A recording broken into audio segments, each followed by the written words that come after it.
All right, there we go. Hi, welcome to the IHSEA 2022. Oh my goodness, I can hear myself over there. IHSEA 2022 Smash Championships here at Springfield. I am Snodsmith. My fellow commentator is, I'm Mao Fever.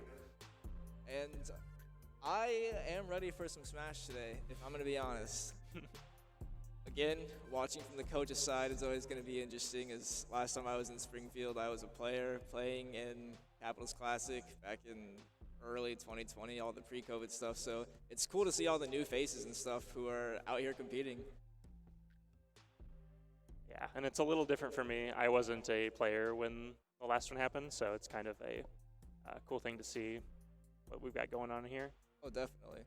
I just like the competition. Like there's so many new faces from when I was playing. Like I could probably name like 5 players here right now, and then, like nothing against any of them. There's so many new faces and so much new talent out there. It's like so inspiring to see all the new people playing the game. Yeah, some real up and comers out there. Definitely.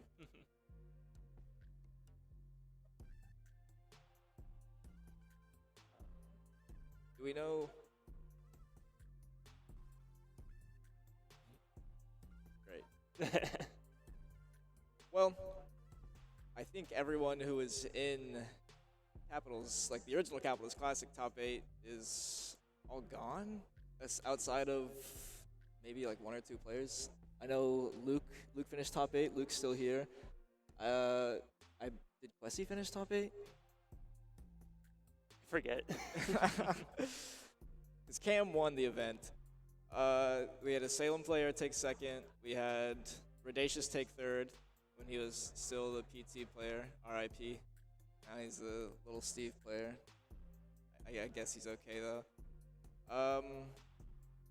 Couple more Springfield players. That is something that you could bring up about Capital Classics, like Radacious.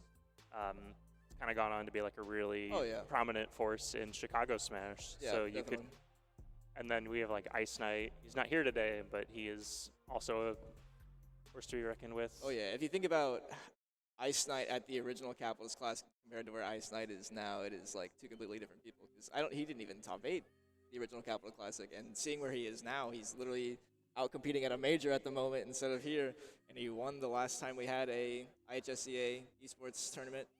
It is incredible to see like how the competition has just leveled up, especially over quarantine. Do you think it's the IHSEA that does that to you? I think it could be. I think it gives the people in high school a lot more reasons to play outside of just going to a weekly. It gives them like that age group. I feel like they're a lot more comfortable playing against their own age group. Well, I was, because when I was competing in IHSEA, I was also going to like St. Louis events or like some Springfield events or anything of the sort. And I always feel like just being in my own age group, I played like so much better, because I would come to these and place like super well, and then I'd like underperform at a weekly, and it'd be like, okay, maybe I'm not that good. But then I'd come here, prove that I was like, okay, there's some talent here, and then I just kept playing. And like I feel like everyone else, if they just keep playing, whether it's at these, which is like a huge incentive, like there's no like top level competition showing up. Maybe Ice Knight. Yeah. But I think having these is a really good thing to have, because it gives the players incentive. It gives them like a reason to play outside of just going to a weekly or some major tournament. Yeah. And there's also a bit of like school pride in there. Oh, definitely. If you don't rep your school, then you're not doing it right. If you don't support your boys, that's probably my favorite part, honestly. I remember being at Capitals, having the whole crowd screaming for me or against me, and like the whole time it's just like that school spirit, you know. Yeah, nothing quite like it. Playing for pride. Pride's on the line. I think we might be having a match coming up soon. That'd be nice.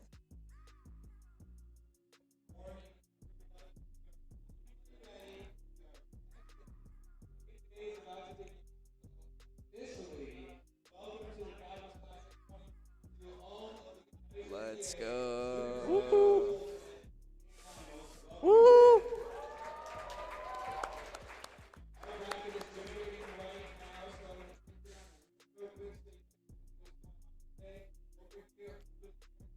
bit of an introduction. Yep.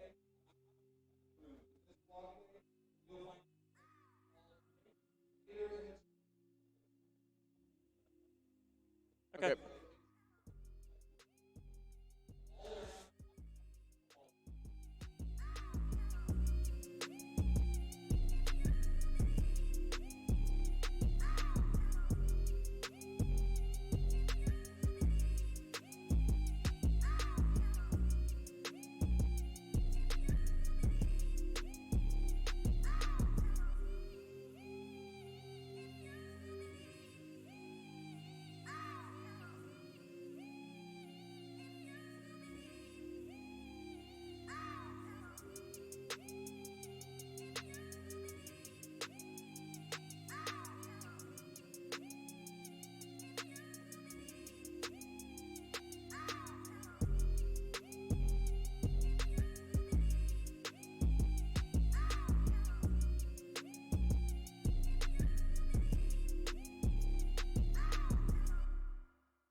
Welcome back to IHSEA. I guess we're calling this Capital Classic 2 now. Sure.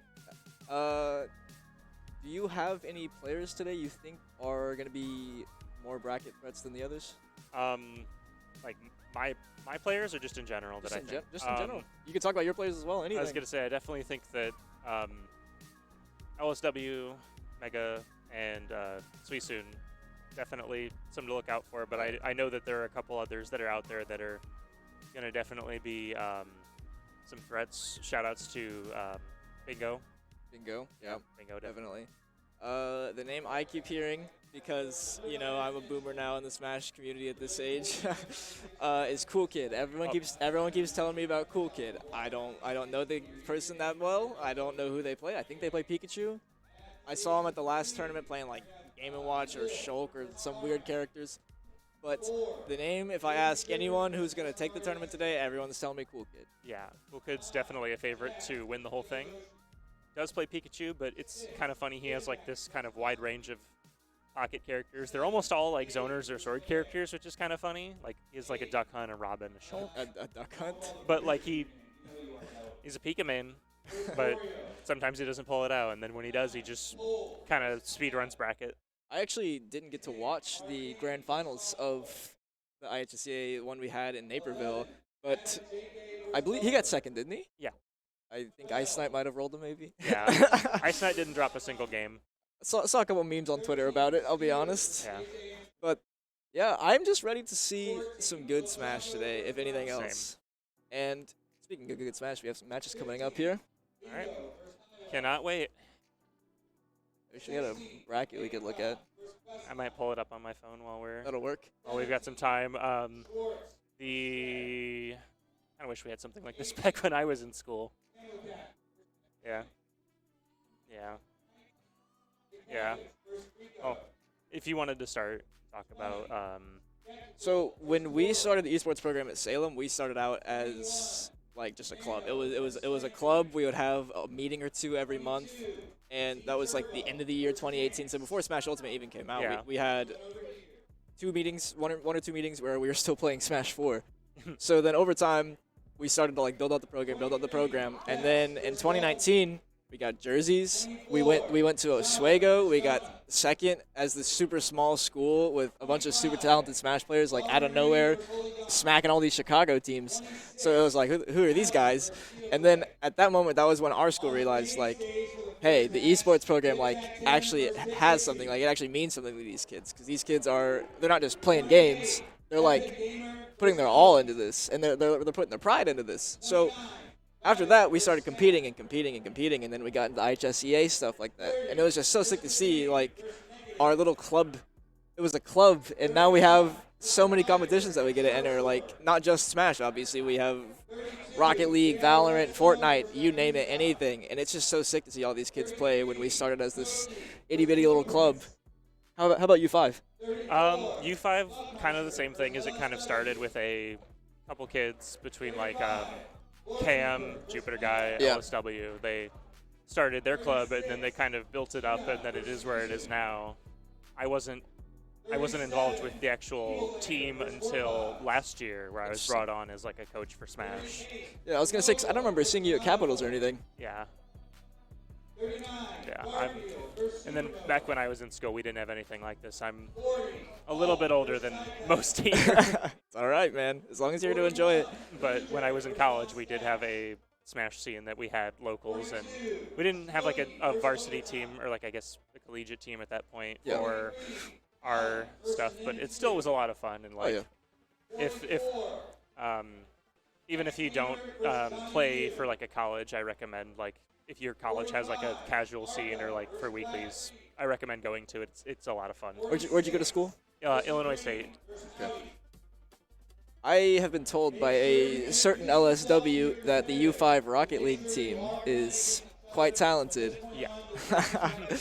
You guys won state or something along the lines of that? I think so, and then I think that was last year we won state, and then this year we put up a pretty good performance as well, but I don't remember the specifics. I'm going to be honest, I may sound like a bad coach for saying this, but I don't follow anything on my team outside of Smash. I'll cheer for them. If they're doing good, I'll see that they're doing good, but like in the moment, yeah, that's not me. Kind of the same. I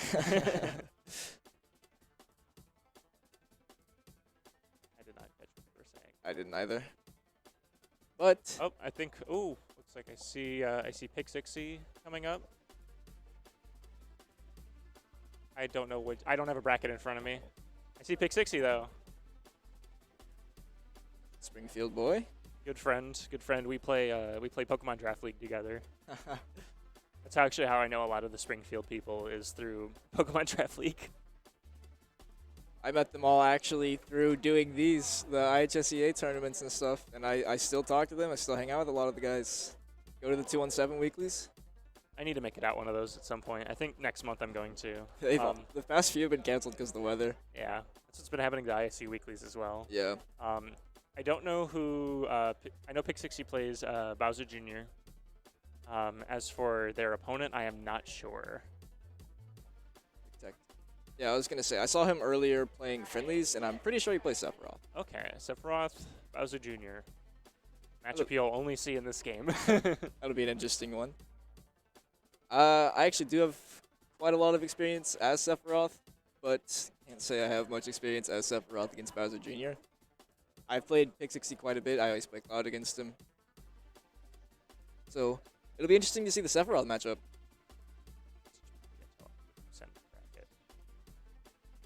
Just to get that in front of us. Players getting their controls set up.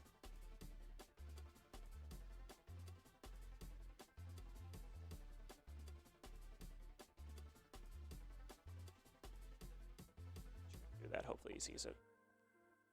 So this is Wave A pools, correct? Correct. Okay. Do you know what time the split is? I think it's closer to 11-ish. See if I can get a. We are looking at this going on from 9:30 until noon. Looks like they allotted for a little bit more time this time than Naperville. Yeah. Is it still split as like southern schools and northern schools, or? I would assume so. Okay. I was gonna say, because I feel like there should be a couple more schools here. Okay. Well, some of them weren't able to make it out. You Yeah. know, weather and then the distance does not make it easy. Yeah.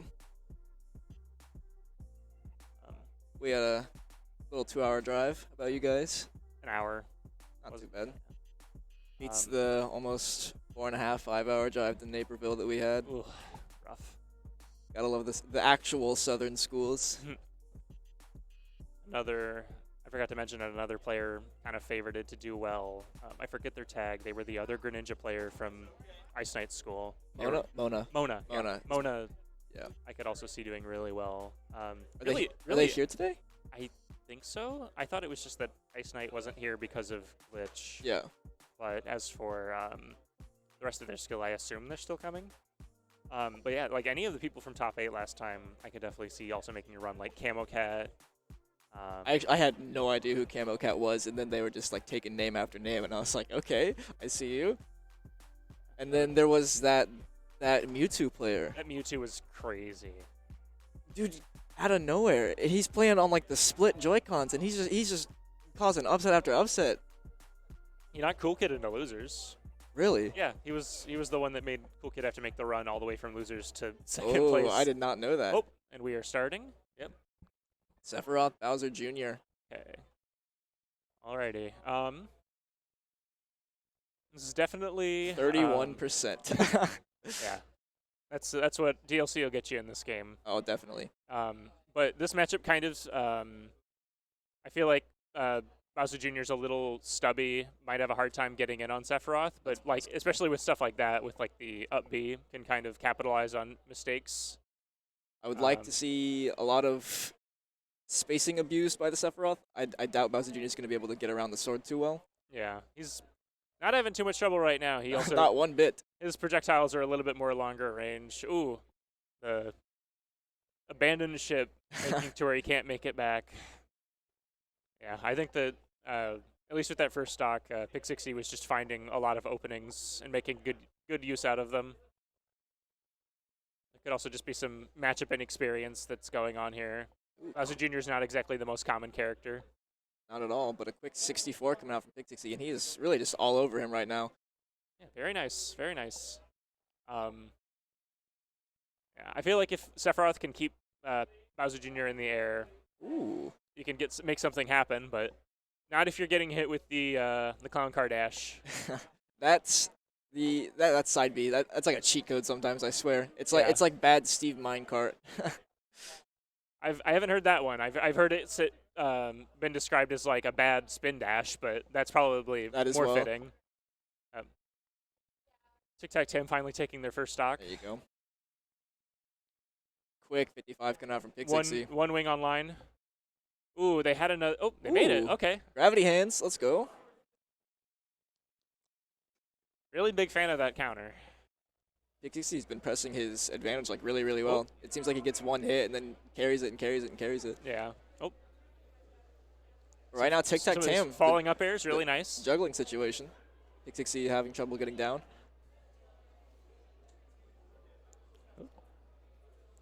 We're setting back to neutral. Ever since he's gotten wing, he's been playing this matchup like completely different. He's been playing a lot better. You can tell that he's trying to work around the space of Pixixy a lot more than he was in the beginning. The wing's a confidence booster. Oh, definitely. Yeah, just if he can. Oh, ooh, the nice air dodge read. Land and catch.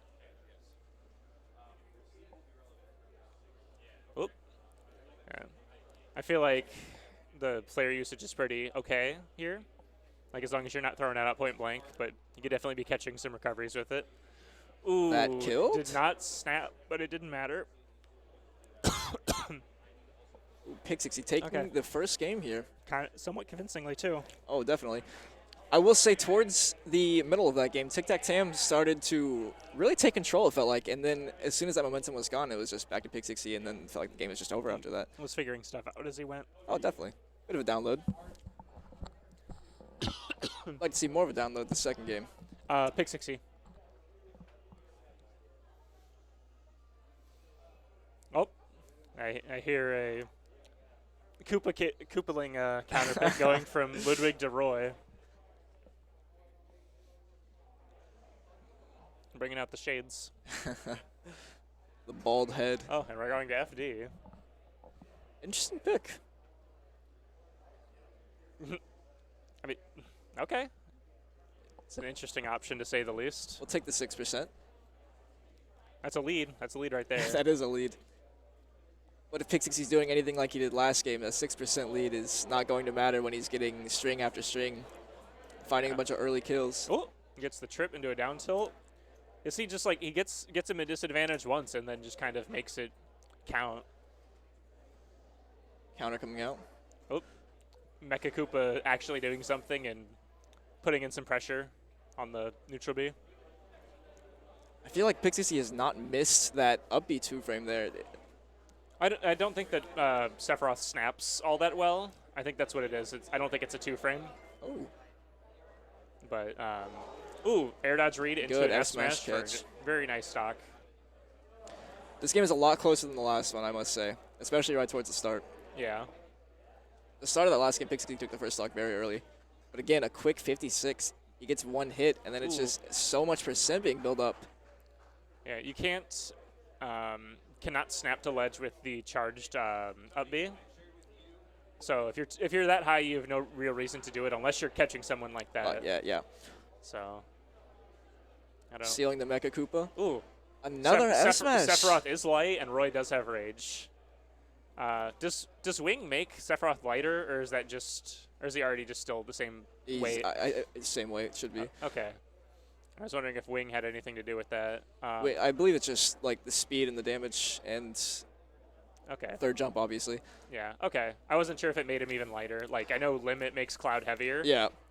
I'm going to be honest, I don't agree with the counter pick here. I feel like it's just allowing Pixixy to throw out a lot more projectiles, throw out a lot more just forward air, back air. And it's like, I just don't think it's working too well for the Sephiroth player. There's no real platforms for him to try and like get around Mecha Koopa and Cannonball. And he's using the charged up B to recover almost every single time. Yeah. The missed tech, and that'll be it. Okay. Pixixy takes it 2-0 in our first match on stream. Alrighty. Starting off strong. Springfield holding it down. Pixixy, probably someone to look out for. Do you know if we're just like doing like another match on stream, or each wave are we just doing a match like that? I assume that they'll probably just come as they do, but considering that it's Swiss, it's probably going to be like one, and then a little bit of a gap, and then one, and then a little bit of a gap, unless they want to queue them up. We don't exactly have like the 3 big setups this time, unlike we did at Naperville. I think I honestly might prefer just having the 1, because I feel like the 3... Okay. Interesting. All right.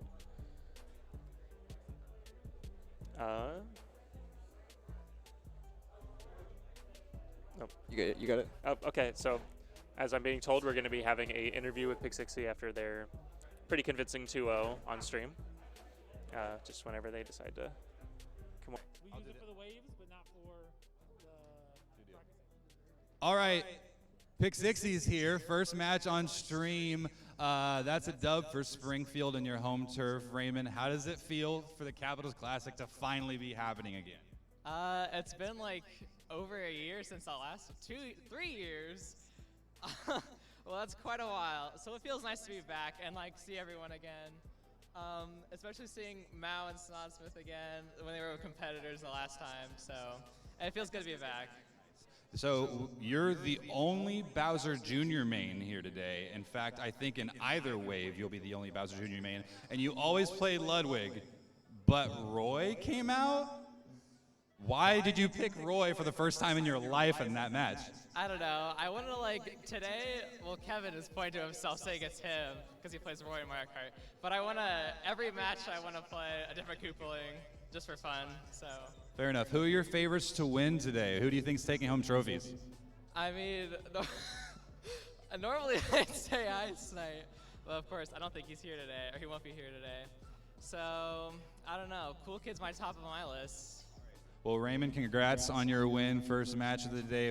We got Springfield there, but we're going to share the love now. Guys, we're going to head to a quick break. We're going to get our matches finished up in this first round, and we'll get round 2 underway. Stay tuned.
And we are back.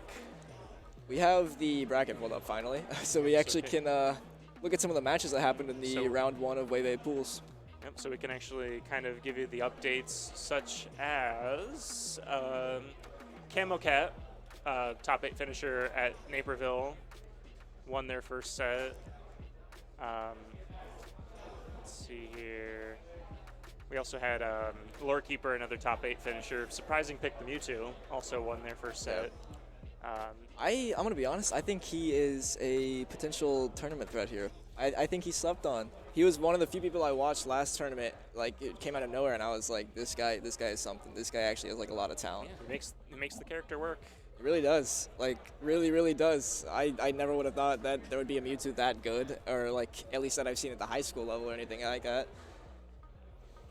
Yeah, definitely someone to watch out for as we kind of make our way through both this wave as well as the final bracket, assuming that they move on. I lost my train of thought. LSW, another top 8 finisher, winning their first round.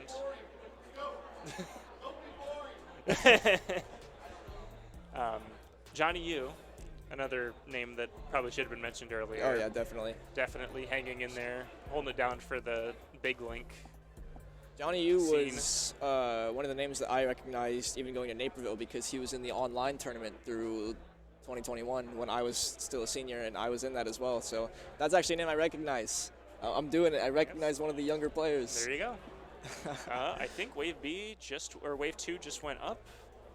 Trying to see. I think I would need to double check. I think I don't remember if S Mario SK was the Mario player that top 8'd last time or not. I have no clue. But if they are, that's potentially that's a big match coming up. Yeah. Lore Keeper at negative, that could be a pretty big one. Ooh, that will be a good one. Make sure even when you get to your station, you are at the loudest whispering, because we're still announcing the rest of the matches. You taking over? On the main stage, we're going to have Nano versus Dhonut. Okay. Nano versus Dhonut? On stream? I think that was the name that was said. Okay. I don't think I recognize either of those. I don't recognize either of them as well. This will be Are they? Where are they at on the bracket? Nano. Because maybe I recognize the school at least. Right there, second row. Nano versus Dhonut. Yeah, I don't even recognize either of the schools. So hey, we get to be surprised. Okay. I think it will be neat. I like both of their jerseys though. The blue is really nice. Yeah. There are a lot of good tags in here, like some top tier names. JJ Andrew versus I gotta call you something all day, Delvin's period. Like, you you get a you go up to your buddy and he's like, yo, watch out for Dolphin Meat, he's a real threat. That's a Salem boy. Dolphin Meat's a Salem guy. Oh. I actually asked him about his tag. I was like, what is that from? And he would never tell me. Oh. It's a little menacing. Yeah, what's up with the guy with his tag in Morse code? Right over here. I have a friend that can read Morse code. I should ask him. Yeah, 3 ... space dot dash space dash dash. I think you should just make a noise when you say his tag. I don't know. Yeah, definitely some interesting tags out there, we'll say. Yeah, there's some creative ones out here. I am wondering what... Or like your U5 guy, Monado Boy, the Yoshi, and not a Shulk. Well, that seems to just be like a thing that a lot of people like to do. Like, I remember back in Smash 4, there was a Rosalina player, his tag was Sea Falcon. Yeah, okay, yeah. So, like, people just kind of do that for some reason. One of the Salem guys, he'll set his, like, in-game name as Cloud. And he actually does play Cloud, but I feel like when he sets his in-game name as Cloud, he never actually plays Cloud. He'll play, like, Dark Pit or something. And it's like, okay, why? I don't understand. Get in your opponent's head before the match even starts. Yeah, that's the meta game right there. Or like where you wear like a shirt that's got like Mario on it, but then you play like Captain Falcon. anything of the sort. Say recently I had an example of that. I was telling someone about do you follow competitive Pokemon at all? Maybe talk about it and we'll see. Okay, there was a guy back in X and Y who would run Charizard Y, Mega Man Charizard Y, but when he would go to sit down at the table to play his opponent, he would put down a plushie of Mega Charizard X, so people would think that he was running Charizard X. Yep. Or like that picture, I always see this on Twitter every now and then. It's the Arceus, and it's the Steel or yeah, Flying or whichever one. Arceus Flying, but nicknamed to be Arceus Steel. Arceus Steel, yeah. Getting in your opponent's head before it even starts. That's how you get ahead. But yeah, I don't recognize either player. I don't recognize either school. I don't know if I would assume they're more Southern. I don't know like any of the schools really. Well, U5 is like multiple schools, isn't it? Yeah, we have 2 high schools that are basically like kind of like joined for this one event. I think that's what Springfield does as well. They have 3 schools that are all on the same team. I could be wrong, don't quote me on that. But like Salem, we're like a small school, so that's just us. It's just Salem Community High School. Got a rep. Yeah, we're like 2 pretty decently sized schools, but fielding one team from both would be kind of difficult. Yeah. And may as well just kind of like, put our best together and go from that. I know that I think it's our Rocket League team consists of players from both. One of the teams does. You guys have like an A team, B team, or like JV varsity thing? I think so. We definitely do for League. But I only know that our Overwatch team does because they were talking about it in the car on the way here. That's fun. Esports is cool. Esports is indeed cool. Let's see. Oh. Wolf and Crom. Crom. Okay. I'm hoping for some Smash Bros here. This could be sick. Donut the Crom and Nano the Wolf. This is definitely a more classic match than our last one. Just like you actually kind of see this one going on. This is the lavish Twitter clip special. Is the Crom against the Wolf. But right now it is backwards as this Wolf Nano is kind of all over Donut right now. He's got some. Knows some of the stuff. Yep. Nah, just like that, Just 20%. a very solid back very air. clean stock. Just kind of dancing around him. Oh yeah. Putting on percent. Like makes each of his openings count. He's playing his neutral like really well. Like reading the tech in place. Yeah, just so safe, so good at punishing the Scrum's options. Questionable up smash coming out. Ooh, let's go. Yeah, definitely has some experience in the matchup if he knows to do a dare at that height. It's definitely someone who knows what they're doing. Again, like it's so cool just to see. Like I have no idea who this Wolf is, and he looks like he's one of the better players here already. Yeah, pleasantly surprised. But a ledge plusher coming out. Crom trying to keep him on ledge doesn't work, and now it's situation's basically reversed. Then he rolled back to ledge and put himself right back at disadvantage. Did not have a jump. Good back air coming out from Donut. Nano says I have a back air too. He's been using his F tilt really well. Kind of, yeah. Wolf's F tilt is such a strong option. Ooh, the Call counter. the counter, not finding its mark. Tries to go for the downer again. Misses. Very lucky he didn't just get spiked from the up A. Oh, Fair Bear will take it. the day I learned Fair Bear was a true combo was Tweak against some Olimar. I don't remember if it was the Buzz or Shoe Tone, but he was down like game 5 and then hit a Fair Bear at like 60, and I was like, that works. Yeah. And ever since then, I've just been using it when it's needed, and you saw it right there. Definitely a really good kill option. Good kill option on a good character. Oh yeah. Wolf back air is actually secretly a smash attack in the air. But really solid showing from Nano. Yeah.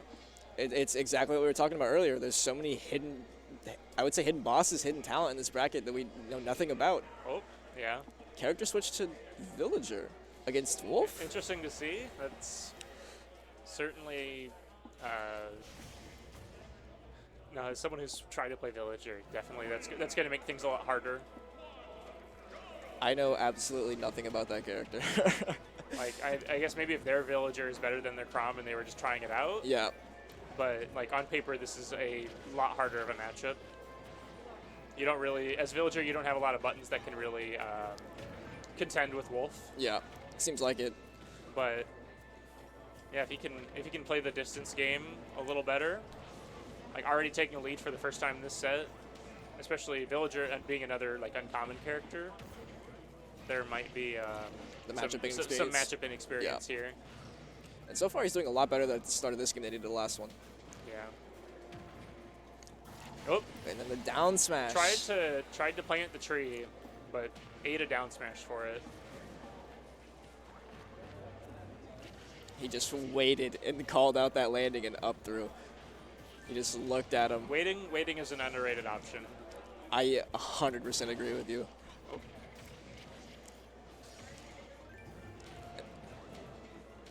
Okay. Oop. It's interesting to see how Nano plays Wolf as well, because when I play Wolf, I play like super slow. I try to slow the game down to my own pace instead of letting the opponent. Nano does not need to do that. He makes the pace. He sets the pace. He really is. And now that he has this huge lead, he can kind of just run away with it. Yeah. He doesn't have to approach or anything, but down smash and forward smash coming out from Donut. Donut taking a stock, still showing that he can kind of, like he could pull something off, but definitely not in the driver's seat right now. I bet he knows some secret little Villager tech that none of us know about.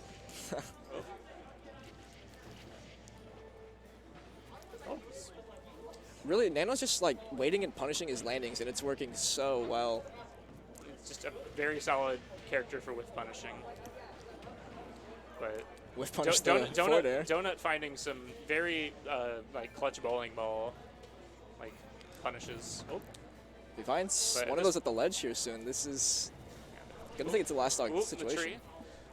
Don't want to be there when it blows. Oh, I definitely could have been the end right there if he would have just kept chopping away. Really, Nano doesn't have to approach here. This is what I was talking about with like Wolf. Like controlling the pace with Wolf is so easy to do when you can forward smash, up smash apparently.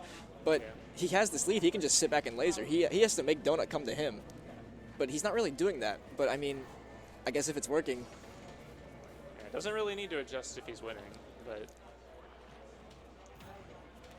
at the same time, if he wants to keep going in, this could be Donut's way back into the set. It really has been so far, but nope.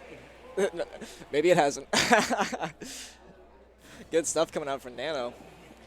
I'm actually curious. I like to have frame data open when I look at stuff. I'm kind of wondering when the reflector hitbox comes out, because I know with Falco it's frame 1, even if the kick doesn't start at frame 1. I didn't know that.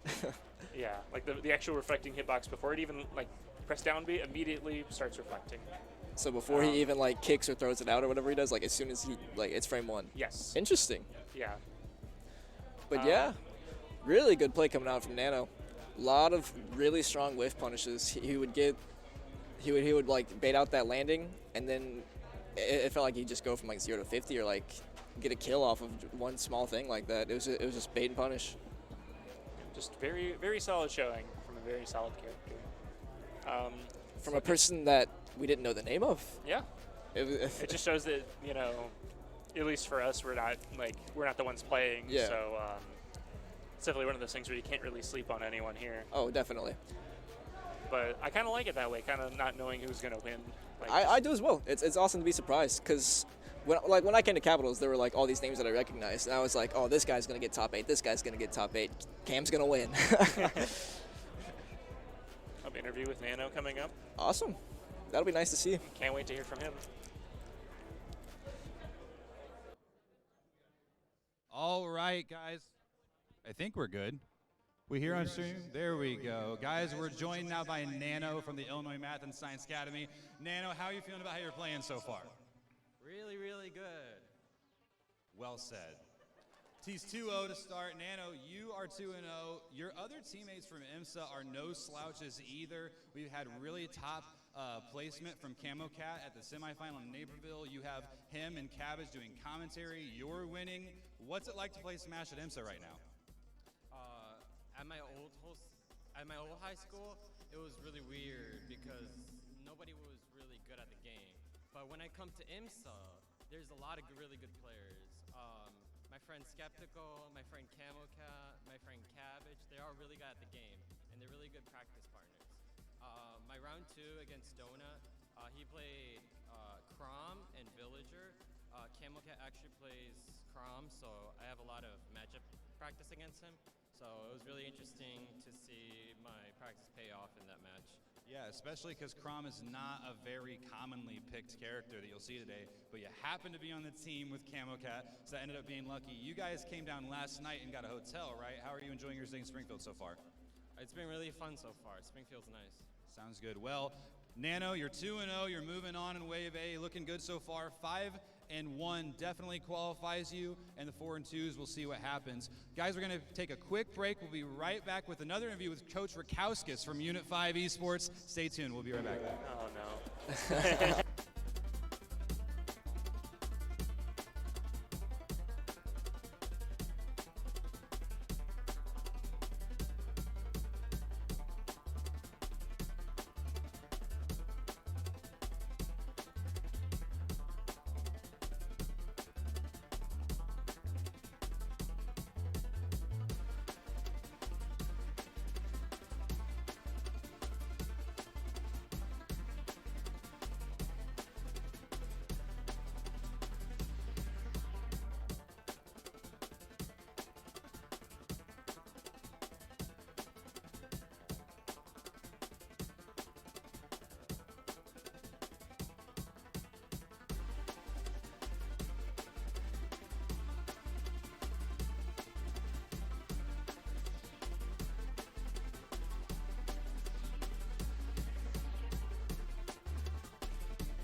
Welcome back, everybody. We are now joined by Coach Rakauskas, head coach of Unit 5 Esports in Bloomington Normal.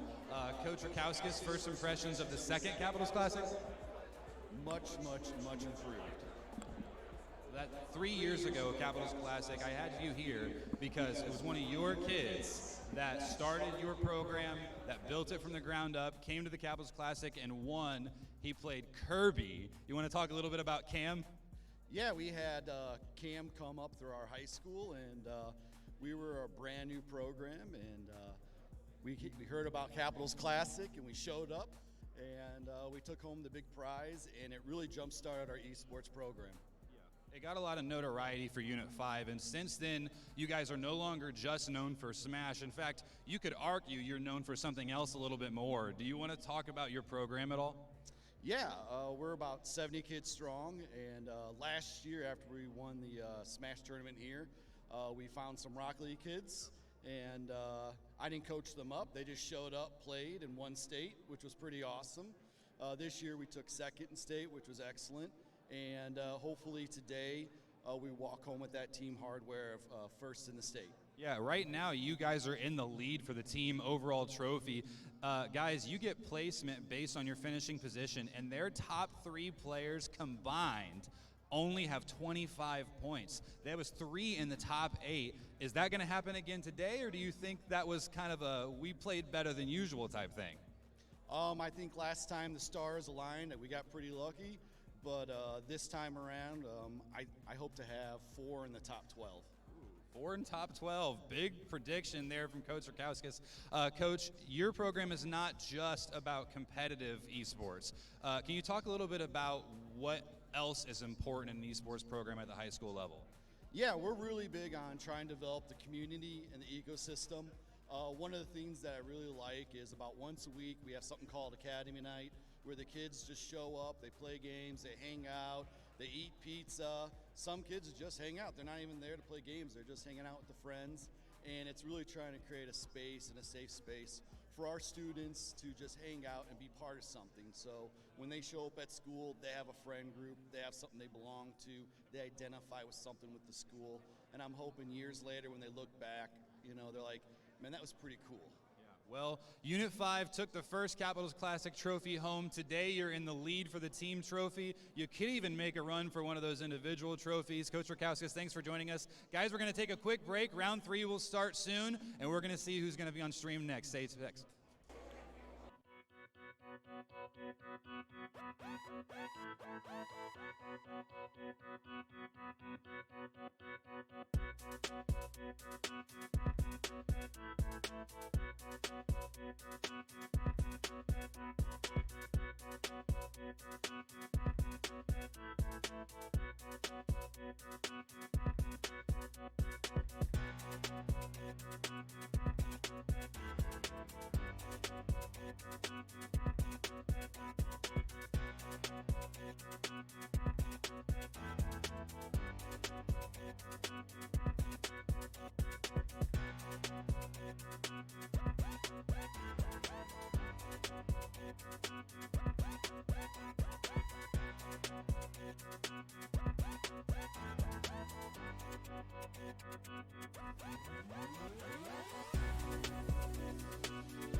back again. Here we are. We can talk about a couple of the big matches for Wave 2. Were there any you wanted to point out in particular? Salem boys picking up a couple dubs. Got to shout out Dolphin Meat and Portal. Good stuff, round 2. Solid. Shout out your U5 guys. Yeah. all 5 of my U5 guys won their round 2. Looks Good like 2-0, stuff. so some good right there. I see, let's see here.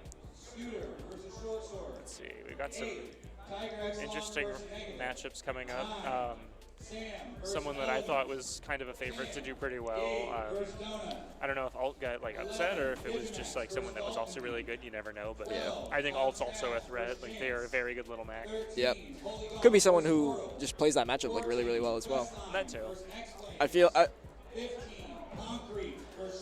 like if there's any character to get cheated, Yeah. maybe just a little bit, might be Little Mac. Yeah. Nothing to take away from whoever beat Alt. You can pull it up? Who beat Alt? Last time it was Blueprints. Interesting. Another name I don't know. It's another pretty decent tag, IMO. So trying to think of who we're gonna have up next on here. Bingo and Oreo. Oh, Bingo on stream? Let's Yeah. go. Good day to be a Bingoon. The Bingo fans going crazy. Bingo fans are Bingoons. You heard it here first.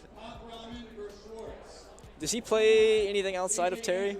I don't think so. Like he wasn't in Incineroar before Terry. Yeah, I don't yeah. know if he like pulls anything else out of like as like a matchup thing. I think he's just gonna play all Terry. Yeah. And then I don't recognize the other player, believe it or not, Oreo.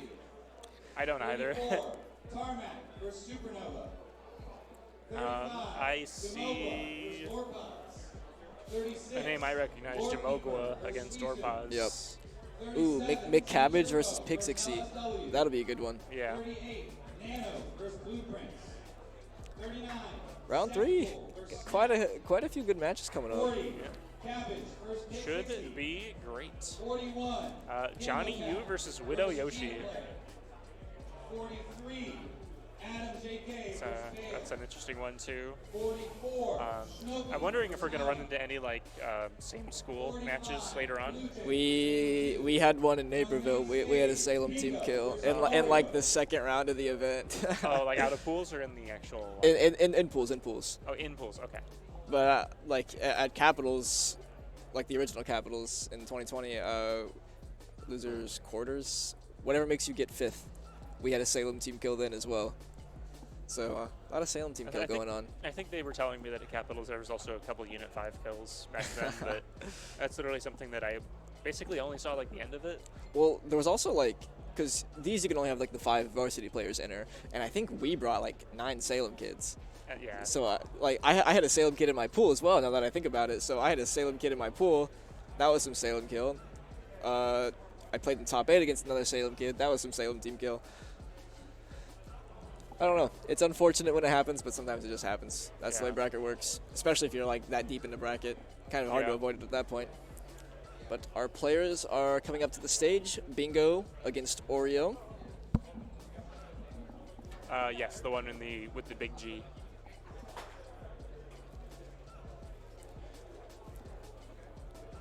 I've seen him messing around with like Wario in the Discord. Think we could see that today, or you think he's just set? I think we're gonna see Terry. Just the Terry. All of the fighting game characters are blending together. It's just and then he's friends with Magician who plays Ryu and Ken. So you just, I think when I saw him when I first showed up, he was playing like Kazuya and friendlies. So just throw them all in there. Throw in some of like the ones that are like guest starred in a fighting game like Link. Why not? Roll a die, and whichever head it lands on, you pick a fighting game character corresponding to that. Min, just do it. Anything of the sort. Counting Min Min as a fighting game character? Arms is a fighting game. Sure. I didn't actually. I guess I glossed over this. Not this match. We're waiting on them to start. Lore Keeper the Mewtwo against Suisun, one of my guys. That'll be a good one. That's Suisun Pyromithra? Plays too many characters for his own good. Solid. Plays, I would say, like, his Wolf and his Joker are really solid, but also can play Aegis, can play Fox, can play Lucina. Basically, if they are, like, on the upper, like, third of the tier list, I'm pretty sure he can play them. I remember Luke talking to me about him as well. He was saying that, like, this guy, like, had a main or whatever, he'd be, like, really big threat. He is so good. It's just that he's so quick when he loses a game to think it was the character's fault and not, oh, I just need to make this and that adjustment. If that's happening with Pyromithra, I mean, if you're losing with Pyromithra and it's the character's fault. Or even Joker at that, I guess. Yeah. Oh. Yep, there it is. There's another Crom. The Terry and another Crom. This could be a slobber knocker. I want to see some buttons being pressed. I think we're going to. Like, there's the move. Need a counter. Okay, well, not that counter. I meant like a counter of how many times jab power duck happens. 2? I think he heard me. Yeah. But ooh, ambitious F smash, but no punish. Terry is such a cool character, I think. But so he was able to F smash and then just immediately jab after that. Yeah, that's what your extra money will get you in this game. Is some really good stuff going on. He's definitely setting the pace here.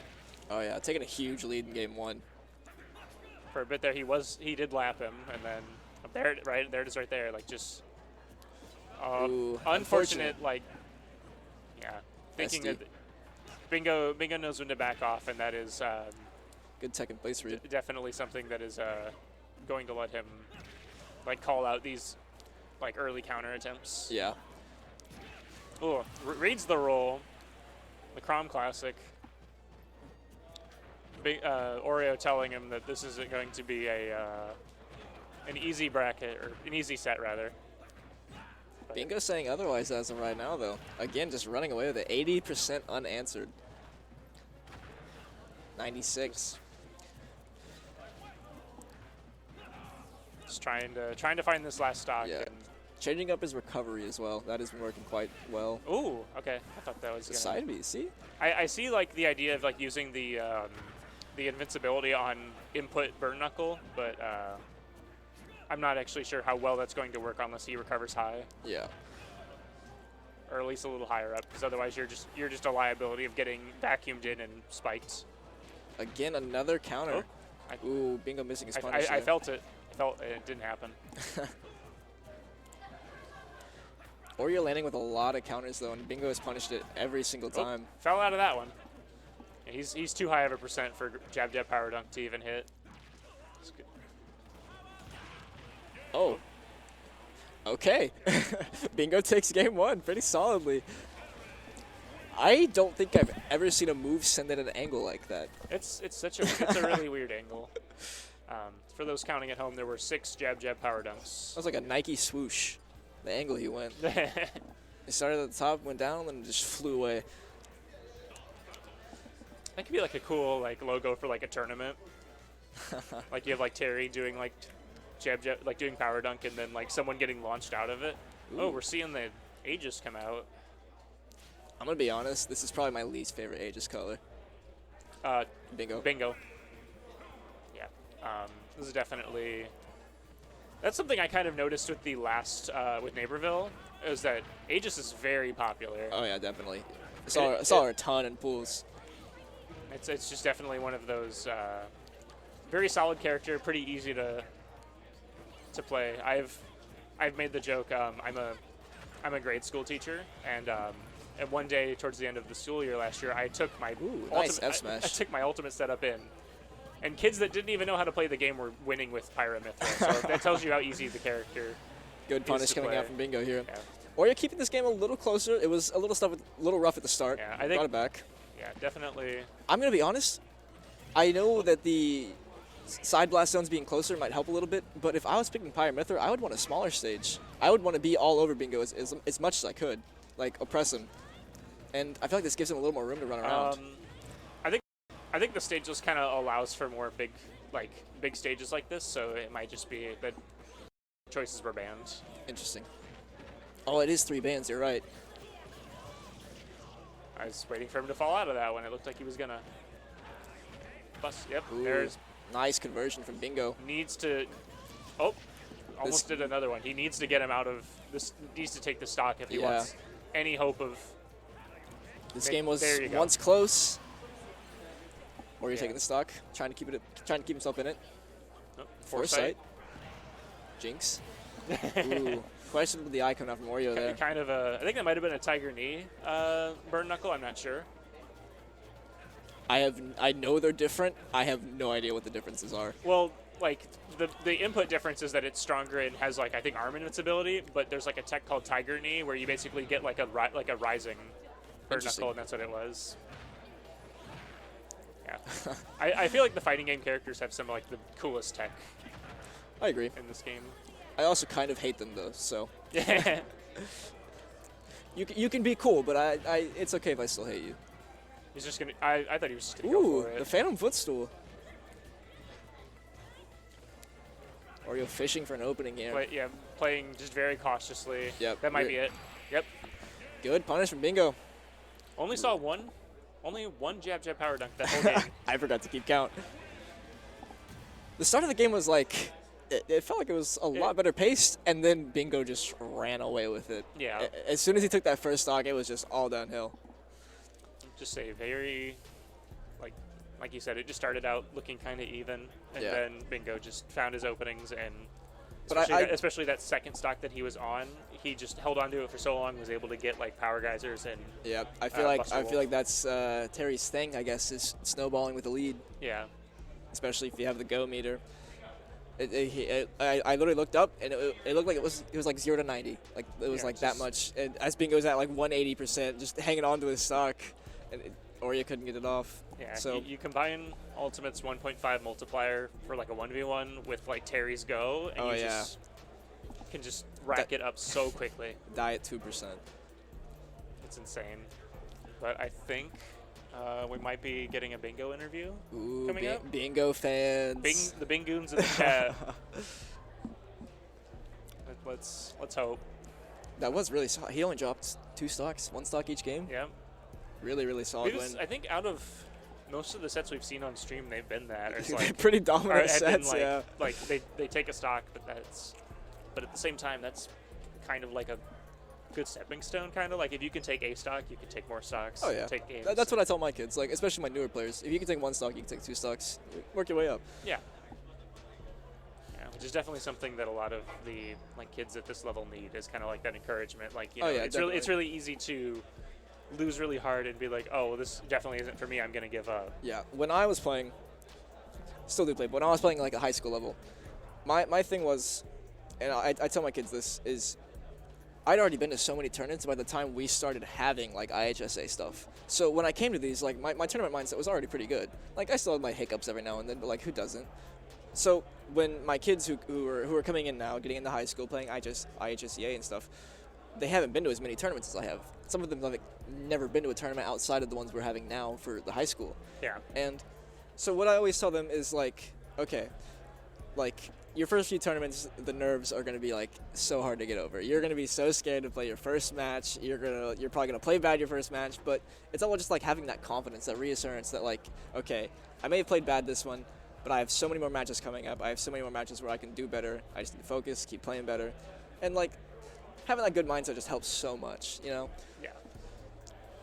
I can definitely speak from experience. I didn't start with Ultimate, but when I was learning, I was basically playing with someone who was like state PR level, and you just kind of learn that like sometimes you're just gonna get like destroyed really quickly, and you have to put in the time and work at it, and eventually you'll, if you learn the right stuff, like you aren't just like practicing niche stuff on weird stages. You should be able to. Okay. All right. Sounds like we're going to break. So. We'll see you when we come back from break.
All right, welcome back.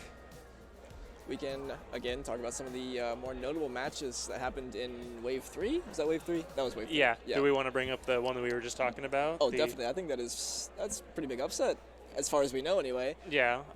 Widow Yoshi taking it 2-1 over Johnny Yu. That's pretty big. Johnny Yu is definitely one of the names that I recognize out there. Yeah, definitely. We've got Lorekeeper continuing to make a run. Playing really solid. Very, very scary. Very scary. Definitely keep an eye out for that when they eventually appear on stream. I'm sure they will. Yeah. Another pretty notable win is Big Cabbage 2-0 over Pixixy. Yep. Who we saw as our first match on stream. Yep. So That was a junior. And Big Cabbage plays. When I saw them, they played Ice Knight. I think they played Byleth. okay. Oh no, you are right. I remember that. I remember seeing them on Because stream. I think Ice Knight played Roy against him. Yeah. Yeah. Okay. I feel like things are clicking there. That sounds correct. Yeah. We'll assume they I played. think their in-game tag was just Cabbage, so I was wondering if there was like a different Yeah. Okay. thing. Yeah. But So definitely something. yeah. We have. I'm actually not sure what else is kind of like a huge match going on. There's just a lot of people that are either continuing their runs or they are like maybe they fumbled like in an early round and then they're Yep. starting to make it back. It's kind of like the nature of Swiss. Is I was gonna say that as well. you might fall down and then get back up again. Yeah. I think that's one of the plus sides to Swiss is you can stumble pretty early on, but you have like a ton of chances to just like pick yourself back up, especially if you miss like your first game or your second game. A lot of time to pick yourself back up. Yeah, it just takes forever. It really does feel like it. Like Uh-huh. when we did the Swiss for the IHSEA online stuff my senior year, in Swiss I had a perfect record. I dropped one game to Quessy. That was the only game I dropped in the first half and second half of the season. And then as soon as we get in the top cut, I got upset by some random Steve round one. So anything can happen, man. Yeah. If you lose your first game, you have so much time to just pick yourself back up, or even lose your momentum, or something like that. It's the game we play sometimes. That is the game we play. Okay, so looks like our Wave 4 has just gone up. A couple matches that I'm noticing. Oreo, were they the Crom? They were the Crom. They were one of the Croms that was up earlier. They're playing against one of my guys, Monado Boy. If S Mario SK is who I think they were a top 8 finisher from Naperville. They're playing another one of my guys. I see Johnny U versus Cheetah Play, Alt versus Dolphin Meat. Ooh. So I wonder how that's going to go. Or Pause versus Donut. They were another Crom. There's a lot of Croms here. That's really weird. Which is funny because McGee mentioned not seeing a lot of Crom. But Dolphin Meats plays Pikachu and Samus against Little Mac. That's going to be... So that'll be an interesting one. I've seen people say that Pikachu Little Mac is like the worst matchup in the game, so we'll see. I see Bingo versus Jamoqua. That'll be a good one. LSW versus Camo Cat. Ooh. That's a top 8 from last time. If that is not a stream match, I see Nano versus Widow Yoshi. I feel like we're being robbed if Camo Cat LSW is not on stream. I also see Lorekeeper and Ball. Ooh, Mega, let's go. Let's go. One of the U5 boys. Oh, let's go. I will not. I am a very non-biased commentator. Mega. Let's go, Mega. Big Mega fan. Which of the Miis is he playing nowadays? Sword Fighter. Okay, back to the Sword Fighter. When we played and the game that he took off of me online, game 1, he went me Brawler. I was Cloud. So I was like, okay, I'm just going to abuse Sword. And I abused my Sword and won the first game. And then the second game, he picked me Sword Fighter. And he's like, do you want to know my moveset with the character? And I was like, nah, it's no big deal. I lost because of that, because I had Limit Blade Beam, and I didn't know he had the Reflect on him, because he didn't use it the entire game. Yep. And then he used it, and I took 60 from the Reflected Limit Neutral Me. And I was like, okay. And then he hit me like 2 more times, and I died. Yep, as far as I know, like I've seen Questy like mess around with playing Brawler and Gunner, but like he always comes back to Sword Fighter. I think that's his spirit character. I think it's best for him to stay Sword Fighter. Yeah, it's just a shame that they won't let him use the mat from Wii Sports Me here. He'd win. He'd win every match. He'd be too strong. I've played quite a bit of friendlies with him in LSW as well, and I've seen him play like ZSS. I've seen him play Roy. There was a bit where he was trying to pick up either Zero Suit or Palutena. Yeah, the but Palo as well. He's just always finds his way back to me, Sword Fighter. Which, I mean, unique character to find your way back to, if anything. Yeah. It clicks with him. Yeah, and who's he against? He is against Arca. Oh, it's got the line. It's got like eyes in front of it that look like lines. Yeah, Arca 9. Interesting. I have not heard of this person, but I've learned to not like count anyone out. Especially in Swiss. Yep. Both of these players are 2-1. Yes. Yeah. So, yeah, you'd have to assume pretty similar skill level. We hope. Yeah. We'd like to see maybe a closer match on the stream. I believe though. I see him warming up right now with Ernest, I think. Yeah. Potentially, or he's waiting for someone. Does he know he's on stream? From the fact that he was sitting down, I don't think he was. I do see Shane playing against a Crom behind me though. Another Crom. I think we were saying that that's Oreo. I think. Yeah. Yeah. So, just a lot of Crom. Can I? Let's go, Quessy. If you're biased for Quessy, I'll have to pull for the other guy. Well, they don't know I'm biased if they don't hear me on the comms. Quessy is on the right. Yeah, you guys only have the same jerseys on. Well, I think he's wearing someone else's jersey because I think he forgot his or something. So like, there's a different tag entirely on it. We had to do that for one of our players last time. That is one of the older jerseys though. I've got the spiffy new ones. Ooh, fancy. That's what this. Yeah, mega. Yeah. Okay, I'm saying first name. Mega. I've also been saying first name, so that's on me as well. Yeah. Our bad. Yeah. Yeah. Oh, it's gonna be weird calling him Mega. Mega is their tag. I can call top players by their first name. It's no biggie. Those are the rules. if you know him in person, those are the rules. But Mega was one of the between Luke, LSW, Cam, and Mega. Those are like the three, like really young kids that started showing up to our college weeklies and just kind of. Did Jupiter ever go? Yeah, Jupiter as well. Yeah. Jupiter, another.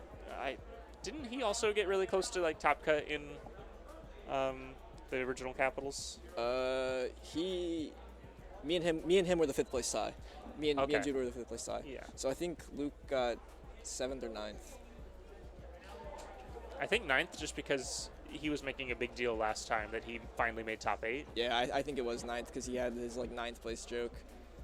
Yeah, but yeah, definitely if you're not already going out to tournaments and you're watching this, I recommend going out to them. They are a lot of fun and they are a good way to meet cool people and play a game that's really fun. I don't know who Arca plays. Like we're bound to find out in just a moment, but I'm gonna guess Crom. we're definitely going to see a Pikachu. Oh, Pikachu. That's not Crom. That is probably one of Crom's worst matchups right there. Everyone's just hyped for Lavish getting in Summit.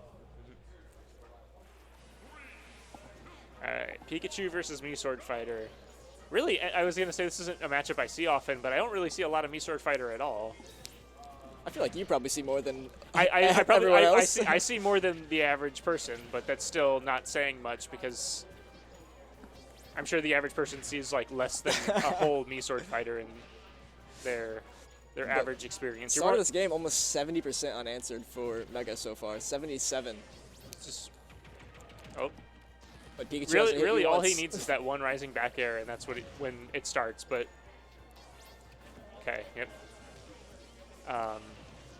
I don't know if Quessy Mega is running the flurry attack, the tornado, the chakram, and then the the reflector. He runs a different uppie than he used to. He used to run like the hero slash one. I've been trying to tell him to run the hero spin because it gives him more drifts, and very often I will see him go like straight up and just die for it. But he's been getting like stuff like that where he can make it back This one reminds So, me of like Sephiroth. You know like what? me. Whatever works.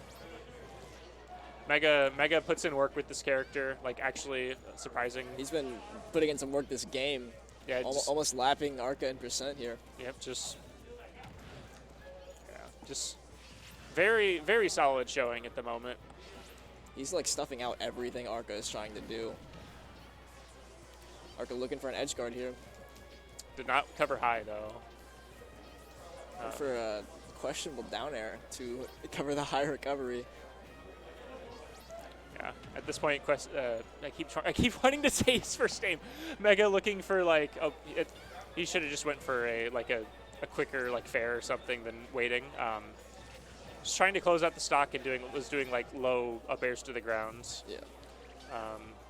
I'm also doing my best to call him Mega and not Quessy. He's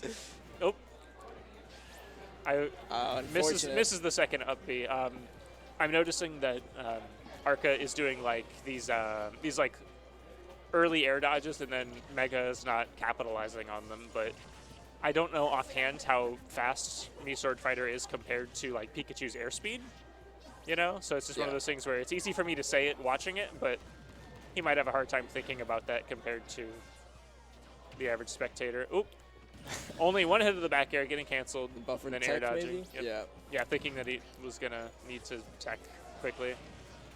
Happens to the best of us. At 70%. Gale Strike up air taking it. That is crazy. That is the Mii Sword Fighter Classic. That is how I died when we played. That's how a lot of people die when they play that character. I definitely think that just in general, Mega was really like in control for most of that game. He was stuffing out like every single option Arca was trying to do. Like he was like suffocating him. It felt like. Yeah, I'm not sure how many Mii Sword Fighters Arca has played in the past, but they definitely seem to just kind of run into stuff. Yeah. The only reason why I have Mii Sword Fighter experience or any Mii experience is from playing against Mega. Mega. We're seeing the Pac-Man come out. Switch to FD. Interesting. Probably trying to abuse the fact that can approach, so Arca is planning on just kind of trying to out-camp Mega. Yeah.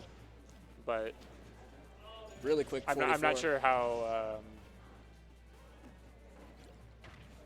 But knowing Mega has a little bit of Pac-Man knowledge, so I think that it could work out. I don't want to count out Arca just yet. Yeah. But I think they've got a little bit of adjusting to do to the Mii Sword Fighter. It's hard. They're it is definitely really hard. They're definitely getting in more hits this game. Like, did side B go through the hydrant?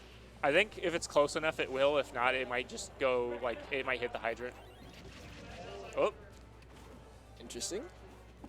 Making it back. Good recovery from Arca. Yeah, very But good. Again, Mega with the conversions. Good situational awareness to know that he didn't make it and have enough like drift to make it back. Without even seeing where the trampoline was as well, he still made it back.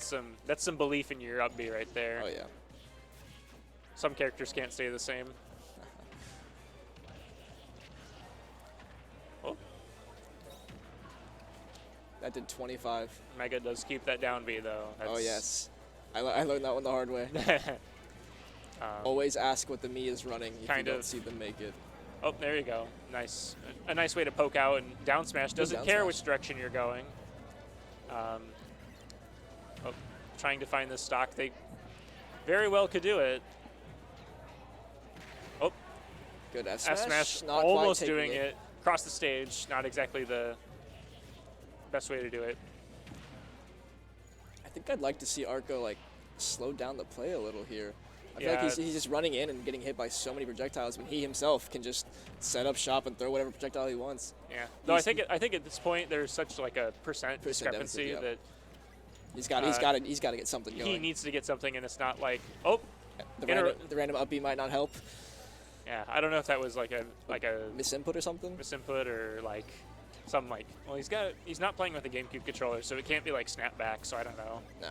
I know Quessy in particular. I keep falling for it. Mega has snapback on his controller, so if you ever see like a weird B button that goes the other way, that's his controller doing it, not him. It was doing so good. Mega just trying to getting so much mileage out of this stock. The fact that the side B beats the Pac-Man fruit is also like huge for this matchup, I feel like. Yeah. Oh.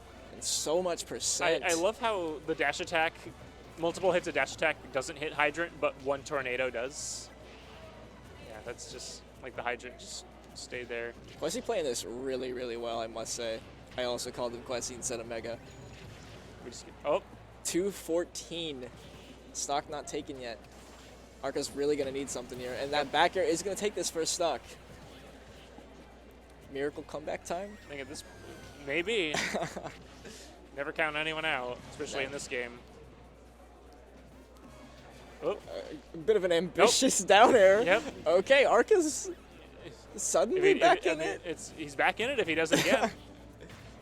Bit of ambitious down air. Mega kind of got impatient and tried to end it. Ooh, and that up air is going to take it. We'll find it. Yep. Good conversion coming out from Mega there. Down air might not have been as good. That's something I've been telling Mega to kind of stop doing, is going against characters that can recover like that, like Pac-Man or Wario or Sora, like, you know, characters that don't really have trouble recovering, to like not go off and down air like that. But he's been doing a lot better with it. Oh yeah. And again, I feel like that was another really dominant set on stream. It feels like we haven't had we almost had our first 3 stock. This is true. We almost had our first 3 stock twice. Yeah. And then Mega decided that I'm going to down air at 0 when you are in the blast zone. I'm going to die. Yeah. And then he put up a quick like 40-50% after that as well. So yeah. I was like, okay, maybe Mega's going to get in his head now or something. And then neutral be up air, and that's all it took. So maybe that was his game plan all along. Who knows? It's the long con. Oh yeah. We have an interview coming up with Mega in just a moment. Shout so out to we'll Unit 5 boys. Let's go Unit 5. Go ahead and switch us on over to that. All right, guys, we are maybe joined. Let's see. There we go. Guys, we're joined by Mega from Unit 5 Esports. Mega, your coach was just on the interview last round. You took a dub there. You're one of the few me sword fighters here. What do you like about that character pick? He's so versatile. Like, you have the good projectiles. Chakram, probably one of the best projectiles in the game. And then, like, great normals to complement it. You have the Nair, which is kind of broken, honestly. You have the back air, like frame 6, kills really early. I don't know. He just works perfectly for me. Are you the player to watch from Unit 5? Who's scary today for the Iron Cats? I think all of us are. That's a pretty good answer.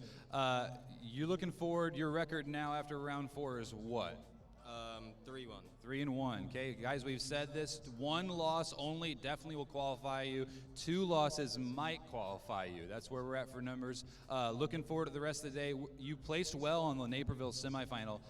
What are you feeling today? You out of 10, 10 being your best you've ever played. Where are you at right now? It's like 6.57, but it can go up. It can go up. The day just started. Fair enough. He's warming up. It's early. They had an early morning, leaving normal at like 6:45 in the morning. So they're just waking up, guys. Mega congrats. Good luck the rest of the way. We'll be right back with a couple more interviews, guys, so stay tuned. Oh.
All right, guys, we are joined now by Glenwood's Bingo, who we saw on stream last round. We had a tech difficulty, so we promised to get you back on stream. Bingo, you're 3-1 now. I asked Mega the same question. Out of 10, 10 being your best you've ever played, how are you playing right now?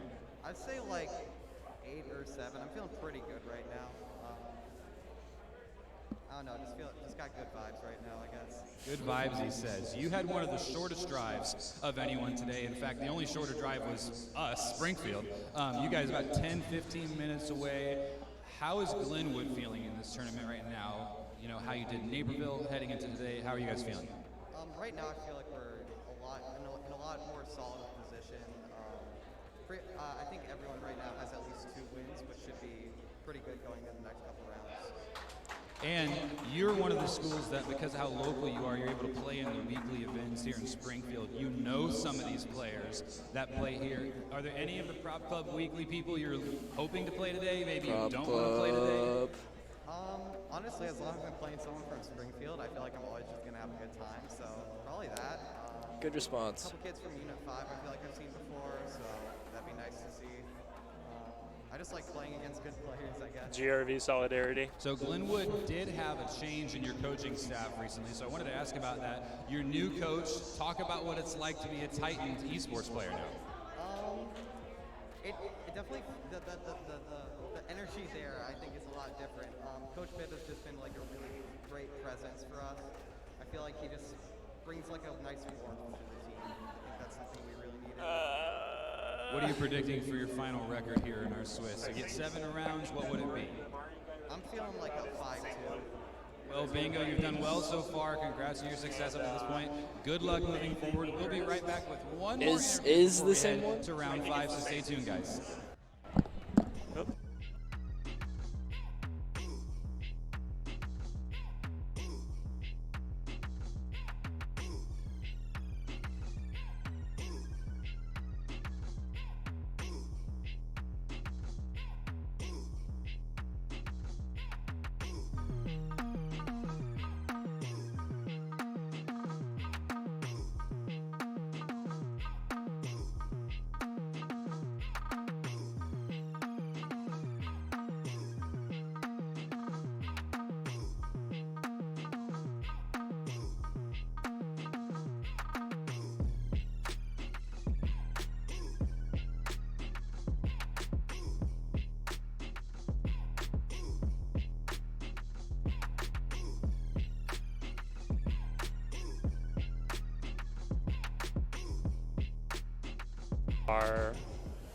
All right, we are now joined by Core Kennedy, the former director of esports at Glenwood High School, the current director of esports at Illinois Wesleyan University, joining us here today. Are you here for Wesleyan? Are you here to cheer on Glenwood? What are you doing here?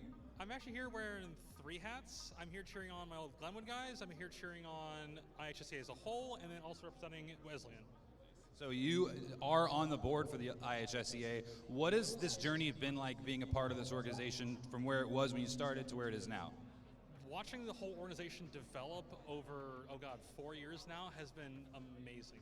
An event this size is unheard of from us 3 years ago. And so watching this crop up has been so much fun to see the support students get and how many coaches and teachers and care. This is one of our first major LAN events we've had since COVID's been going on. I know a couple teams have visited Wesleyan. Talk about the difference between having to play online during COVID and finally getting to return to this in-person competition. In-person is a totally different feel. It is so hard to capture for those who haven't done it. Because once you're in person, you have this camaraderie and this experience with your teammates that you can't get online. You can't look at them and fist bump them online. You can try, you can't. And so it's just all these in-person experiences and unique little interactions that help form team bonds that you can't otherwise get.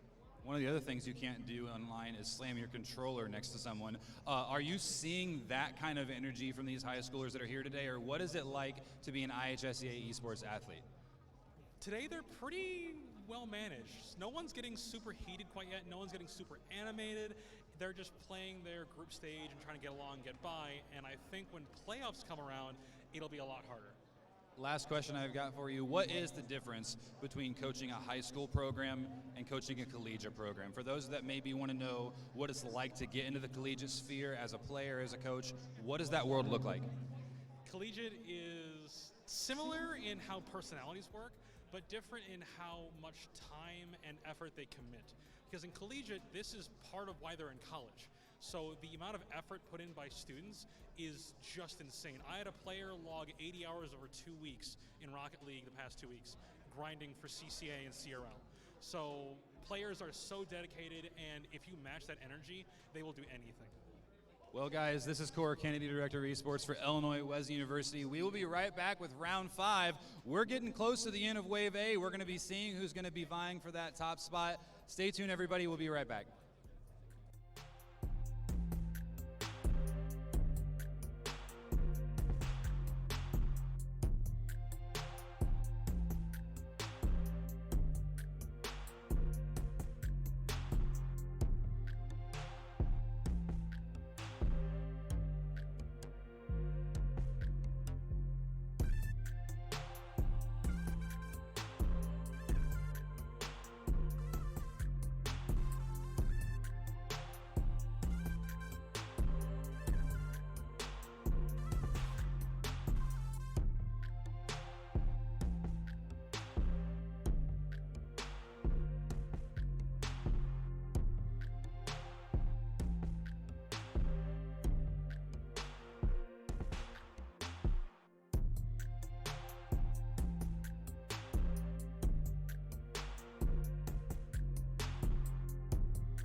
Once again, welcome back. We are getting ready to bring you round 5. Getting into the final 2 rounds here. I think it's actually the final 3. At least there's. It's just. I think it says there's a round 7 unless they decided to cut it. We'll see. I don't think they're supposed to be, because I thought he was talking about if you went 4-2. If you go 4-2, that's maybe 6 rounds. maybe it defaults to 7 on challenge. I don't know. Who knows? Either way, we're still going to bring you some pretty nice smash. I'd say. Maybe we get a secret 7th round. 7th round is the coach's bracket. Oh, please. Please. There we go. We figured it out. I would be so ready. I'm seeing what we. Okay. Oh, we have another Unit 5 Salem. No. Suisun and Dolphin meet. That'll be a good one. Dolphin meets one of our better players. I think it'll be a fun one. It's a shame that we're commentating and we can't go watch it. That'd be a good one to have on stream. Yeah. Be at each other's throats. Completely non-biased commentary. Oh, not at all. Milky? Okay. Say Shmilky? I think so. That's a tag. That is a tag. Who do they play against? Oh no! I don't recognize that. I don't recognize that tag. LSW against Negative. That'll be a good set. Yeah, I see Alt or Pause. One of my guys is about to get top 8'd, just like sweet soon. 22, Allen, Wabbit. 23, Tiktamtam, Jazz. Laranarene? 24, Overtime. That's a tag right there. Like I don't know how would you go about saying that one? Good luck. Probably just gonna go Lara. I think that's a good way to cut it. Okay. We'll go with Lara. Sounds good. 29, Mr. Bing, JB Trippin. 30, Welper, Mill.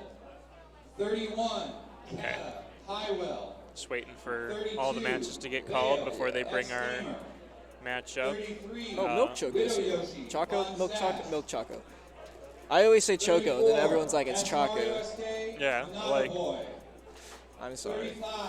Oh boy. I didn't know he was here though. 36, C Turbo. I would say he's one of my favorites to make it farther in the bracket.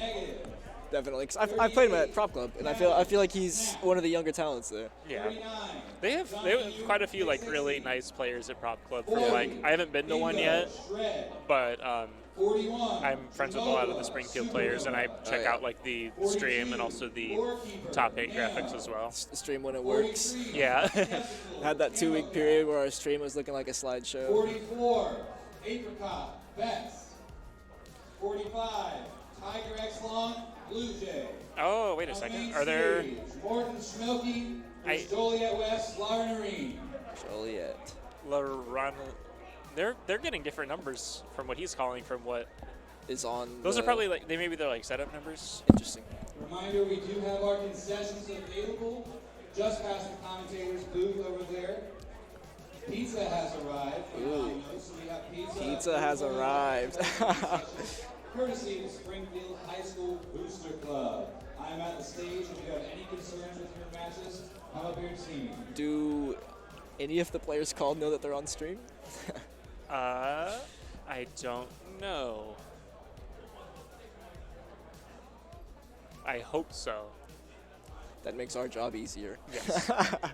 I mean, it's not like we're in charge of going to go find them, though. But it definitely leaves less dead air, I guess. Let's just yell at them.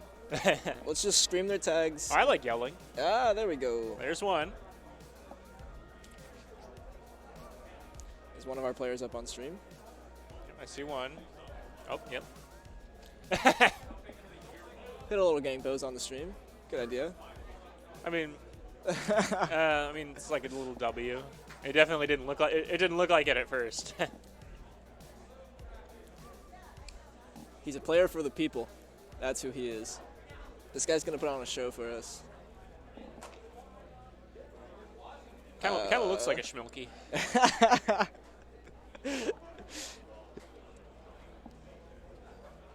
Yeah. I would assume so. Against the Lara person. Yeah. I don't know. I feel like sometimes people like look like their tag, or they look like they're like a player. My tag's literally my last name, so I mean, I feel like if I don't look like my tag in some way, shape, or form, that's a problem. I actually used to go by a different tag. I used to go by Pablo just because I'm a big Kanye fan. The Life of Pablo is my favorite Kanye album. Yeah. So when I first started competing in St. Louis, I made my tag Pablo. But then starting like high school esports and stuff, when my coach first entered my name for one of the tournaments, he just put my last name. So then like everyone started calling me that, and it was on the back of all of our esports jerseys. It was just my last name instead of my tag. So eventually I was just like, I don't care anymore. I'm just going to make my tag my last name. Yeah. Well, there you go. And you're definitely early on enough to where it's not like a big, like, basically reset. Yeah, I feel like I've done more since I've changed my tag. Yeah. I've actually been going to more, entering actual tournaments instead of just like sitting at home grinding Wi-Fi.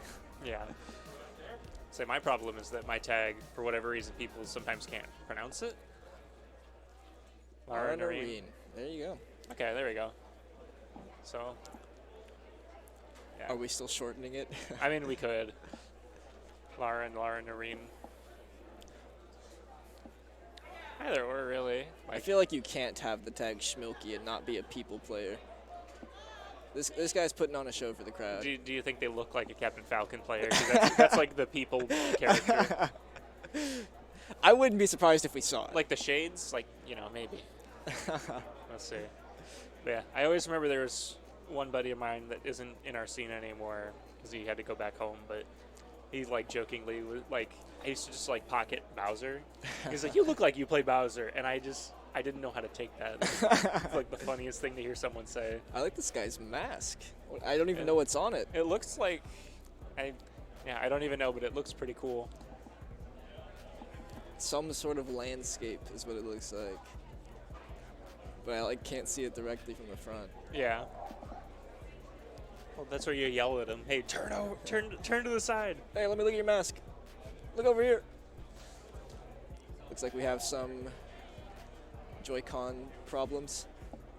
Oh, are we actually getting to look at his mask? Production showing us the mask. That's my hero. It's my hero. Yeah, that's Deku on the left. It's Deku on the left and All Might in the middle. Shout out production. Let's go. Okay, there you go. Showing us the mask. Yep. Let's go production. Yeah, there we go. This guy's okay. He's got a My Hero mask on. Yeah. So maybe he is the hero. He's playing for the crowd. Yeah. He's playing for the crowd. Mine's just. Have you seen someone went through and they took every Smash character and they gave them masks? No. It's literally like they gave them like little COVID masks and stuff, and then there was the one for Ivysaur because I play Ivysaur in Project M. Yeah. So I had someone make it for me. Yeah, mine's not as cool. I used to have one for Rosalina, but I can't find it, and then I have one for Corrin that I don't, because I wear them to school too. Yeah. And I work in a grade school, and I don't know how well the Fire Emblem sword icon would do on a mask. So I think we're getting ready to. Hey, look, oh there's no. us. You see, oh, no. I had the black one in my bag just in case because on the way here. Yeah. Is it? Yeah, there you go. Oh, this side. Yeah, I was gonna say you're pointing on the wrong side, but I got what you were talking about. I got what you were talking about. But I had this black mask in my bag just in case. Yeah. But the coach on the way here was like, yeah, so like these guys require masks at the event, obviously. So when we get there, I have masks for you guys. And then we get here, and then he doesn't even have the masks for us. So I was like, okay, I don't even get to rep that cool school mask. We got that. That's the wrong side. I did exactly what you did. But we have the little Wildcat with the headphones on, the new logo and all that on the masks, and it's so cool. And then he didn't even bring them for us. Dang. Way to go. Drop the ball. Now I gotta wear this bland black mask. I think I've gotten to the point. All I'm saying is, in the time these players have taken to get set up, nothing against them. We've already had a match be reported. Yeah. we have Short Sword taking it 2-0 over Adam JKI. Oh, here's a. Oh, never mind. I thought we were about to see. Oh no, we are. Okay. Luigi, not quite a character you see too often anymore. Yeah. I do know that at one point Ice Knight used to play Luigi. Yeah. That was the original Ice Knight. Ice Knight. And as Cloud main, I think he is playing for the people. He's in the Advent costume. Yeah. This people is me. I'm people. Gotta love Cloud. Yep. Up he had a shield. Beats some characters on its own. Yeah. It's such a good option. Just kind of, this is definitely going to be something where Cloud is going to outrange Luigi Oh, and, 100%. and outmaneuver him. But I don't know if Lara knows their kill confirms or like their grab combos. So we'll have to actually see. But that would definitely be something that would help be like an equalizer in this matchup, is being able to convert off of your grabs. Getting a bit of a follow-up there. Probably not all they wanted, though. Yeah, I feel like you want to be going for down throw air, Yeah. or down throw up air, not down throw fair, but I am not a Luigi player. Limit Blade Beam just kind of finding its mark. Ooh, not pulling the trigger there. They had the jump read. Excuse me. Slowing the match down a little bit. I feel like that's what you got to do, especially if you can't falling approach as out well. of the down B. That is a move. Luigi down B. It's something. Yeah. Definitely have to be careful on how you come back to stage as Luigi, just because of how easy it is to just intercept and Good F tilt coming out. swat him away. Shmilky. Shmilky looking for a combo into limit, didn't quite find it, and so they were just kind of knocked into it. Really just spacing so far here with Getting Cloud's the big old sword against Luigi's fists. down hit of fair, but not quite a spike. Yep. Was able to make it Maybe, back. maybe hoping for a misfire there. The that questionable would, side that B. would certainly even things up. Be one way to take a stock. Oh, There's little, there's the move. A little spot dodge, a little smash ultimate going on here. But just getting a lot of mileage out of these, just like, swinging. That's, Missing the follow-up there. correct DI on the down throw. Just Finally pulling the trigger. There we go. having a hard time, Lara having a hard time getting this first stock off of the Cloud. Yeah, it seems really, really hard to get in. Is his problem so far. Oh, there's the nair, but that's just going to send up, not out. Down B will take Down it, B though. will take it, yep. Now, I've seen a Luigi combo or two in my day. We have to... If there is any time to see another one, I would say it's now. But right now, he is just getting stuffed and misfire. the misfire coming out. Getting back to stage a little easier. I think that Ooh. my theory right there is that they were trying to cross slash anyway, and that they just so happened to get knocked into limit, and they just so happened to work, and they just so happened to not be ready for it. It was just a series of unfortunate. Shmilky. Shmilky, yeah. Shmilky. Shmilky. Yeah, you're good. Yeah, the DI at the end was a little questionable. yeah. Like I said, I think it was Just unprepared for it. not prepared for it because they weren't expecting for them to be matching side B Yep. at that moment. I am seeing a Unit 5 dub over Yeah, Dolphin. I I'm saw it sorry. at the same time. I wasn't gonna say it. Okay. Going to Battlefield Game 2. Not a bad stage for Cloud, as we're seeing from him just kind of... But counterpicked by the Luigi, though. Yeah, once again, I think that the stage that they would have wanted may have gotten banned. Yeah. Sucking him in with the Cyclone to kind of like get some damage out. Yeah. It's just Shmilky playing this really, really well. it's just such a hard matchup to get in on. You're slow. You don't really have all that much aerial drifts. Just abusing the giant sword. Big old hitbox, not letting Luigi in whatsoever. But I would never count a Luigi out in this situation. I don't think you're allowed to. Character steal stuff. Like right here. Oh. I feel like there's like a lot of hesitancy this set. They're like not pulling the trigger when they like need to. Yeah, I think There were a couple jump reads they last could be- game where Shmilky had the jump read and then just kind of looked at him, and then the same thing right there from Lara. Yeah, I think that there might be some nerves here. Another misfire though. Go for another one. Just get the third one in a row. Why not? Just a lot of up tilt's not really like just kind of like Ooh. I actually wasn't sure who died there, but wasn't either. I kind of should have known percentage wise, but Yeah.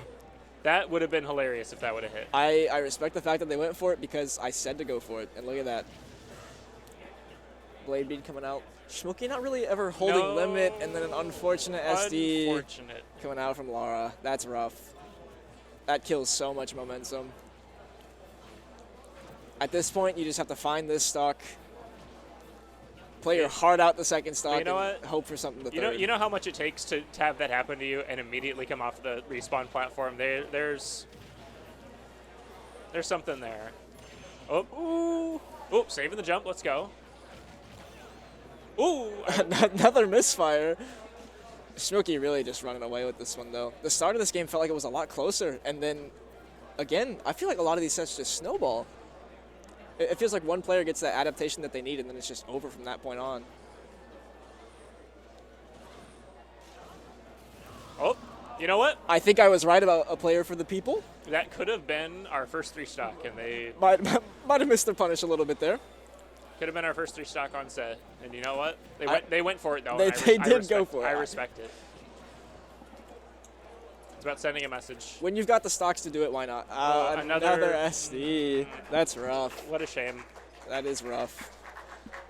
But it is what it is. Shmilky taking that pretty convincingly 2-0. Yeah. Yet again, we have yet to see a Game 3 on stream. We're definitely going to be seeing one at some point, though. Like, definitely. I would love to see one. I want to see more Smash, but it feels like as soon as one of the players, like the better player, gets that one download that they need, like everything just starts to snowball. Like Yeah. like that's I feel like that's how almost every single set has been so far. Like the ones on stream at least, Yeah, obviously. for sure. Yeah. Take a quick look at I would bracket say even here. like a quick glance at like the bracket, there's just a lot of 2-0s in here. Yep. Like I think that, but Again, do you think that's like the nature of Swiss? Do you I that has think a something to little do with bit. it? Oh, interview with Shmilky is coming up interview. in just a second. I think we're going to cut to that pretty soon. So that should be fun.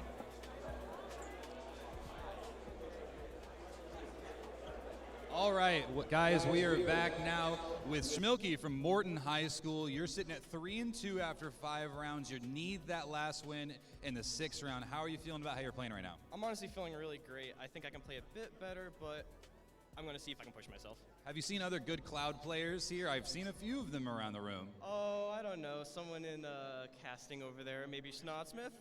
Ditto me, please. Snodsmith, you just heard the ego match request. There you go. You're from Morton, a school that admittedly I'm not as familiar with as some other schools. What's it like to be a Potter esports athlete? It's pretty fun, and I mean, we're the smallest group I can think out of the school districts, but I think we put on a show for the most part, and I think we just came here to have fun, and in the esports scene, we do our best. So 1 to 10, we ask this question all the time. How are you feeling you're playing right now, and what are you going to bring for round 6 to try to punch your ticket to that top 64? I'm going to bring a bit more patience and try to keep my head leveled when I'm recovering because I have a rough time with that. So I'm going to bring the heat. Well, you looked pretty good there. Fairly dominating performance as Cloud. Congrats on that win, and good luck here in round 6. We'll see what happens. Awesome. Steve it. Guys, we'll be right back with a couple more interviews. Stay tuned.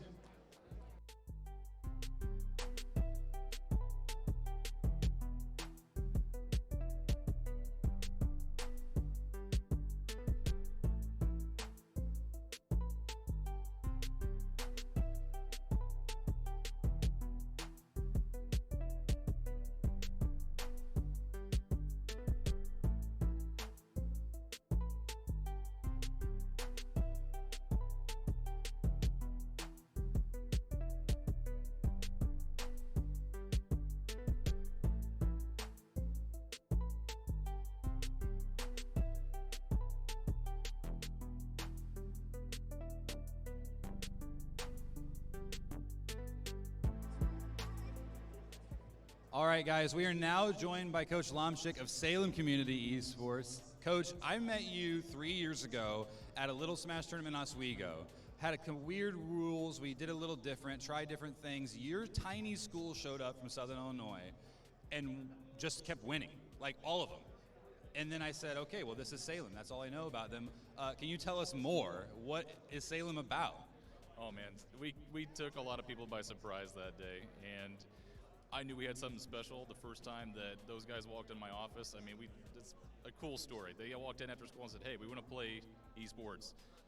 you like games, right? And I said, yeah, let's do it. Let's stick around after school and play. And that little conversation started a whole new legacy in, a little school in Southern Illinois. Yeah, you guys have been one of the poster children for what Southern Illinois esports could be like over the last 3 years. And Smash is not the only place you're notable. In fact, as I said to Coach Rack, that's probably the place you're definitely not most notable. What is Salem most known for right now? Oh man, we're big into Fortnite. For 2 years in a row that we have really represented. I mean, it's huge, it's big, and we're just good. We have a lot of more southern schools here today than we've had in the past. It used to just be you guys in Massac. South of Springfield, that's kind of what we ran to. Now we got East Alton, we've got Cobden, we've got all kinds of different schools down there now. Do Southern Illinois schools need to get into esports? Oh, absolutely. Yeah, this is only the beginning. I mean, I see it growing every day. I get emails, calls every single week from new schools wanting to start something. So we've got one of your former players on the commentary for Wave A here. He's been shouted out more than anyone, and he's surely loving that. What was it like to coach Snodsmith, and are you glad he's still with you guys? Oh my gosh. How do you coach somebody that is just a natural like that? Him and his friends that time, and there's a reason why he's now on my coaching staff. He went from amazing player to amazing coach. And he actually travels a good amount every week up to Springfield for weekly events. So a lot of people here know him. He's a household name. We're glad he's here. Coach, looking forward at the rest of the IHSEA season. What are we going to see Salem doing? I'm talking a lot today. Oh, we're looking to defend first and second place championships or places in Fortnite for sure. I've got an up-and-coming Valorant team for sure. Looking forward to seeing some the new game pick up and our varsity players take off. And he's also a pretty good Pokemon Unite player. We do play that a lot as well. Coach, thanks for joining us. Guys, we got one more interview on stream before we head to round 6. We'll be right back.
All right, guys, we are now joined by Coach Flip from George Washington High School, south side of Chicago. You guys actually aren't playing right now. You're in Wave B, but you got to sleep in a little bit.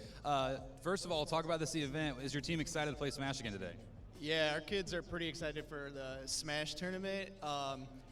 They were kind of bummed last time because we didn't do as well as we wanted to, but they kept their heads up and they're like, all right, cool, we're going to keep practicing. We're going to be ready for this next one, and they're ready to go today. You guys are in that crowded Chicago area as far as good Smash teams go, but George Washington is definitely not known for Smash. We want to shout out what you guys just did in the fall seasons. What happened? Yeah, so we actually just won the IHSEA Rocket League state championship, so we're pretty excited about that. And I think the most exciting thing is that these kids are pumped and they're ready to bring it back to back as seniors next year. So the rest of the state better look out because we're going back to back. So what is it like to be a Patriot esports player? Like, what's the program like? How long you guys been around? Talk a little bit about that side of Chicago. Yeah, so this is officially our third year, and it was tough at the beginning because we didn't really have a lot of support. Chicago Public Schools is very, very new to the esports scene. We don't have as much time as the rest of the state, but we are definitely, I'd like to think we're one of the better Chicago Public Schools programs when it comes to esports, if not in the state. But I mean, there's a lot of talent in Chicago Public Schools and in the state, so it's just cool to be part of like such a competitive area when it comes to esports, and I know the students really appreciate that and they love it too. Yeah, well, we appreciate you guys making the drive down, and also these JWHS jerseys are drippy.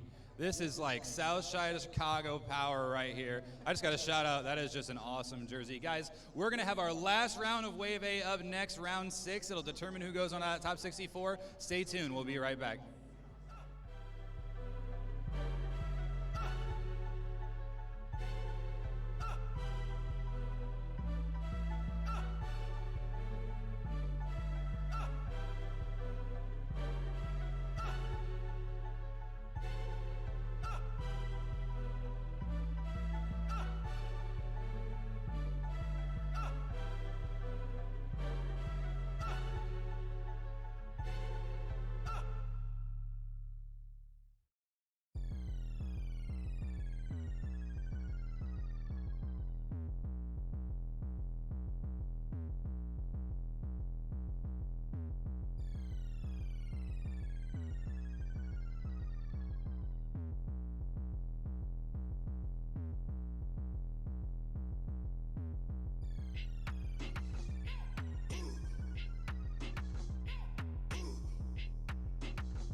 And we are back for our 6th and final round of Wave A pools here at the IHSEA 2022 Smash Championships.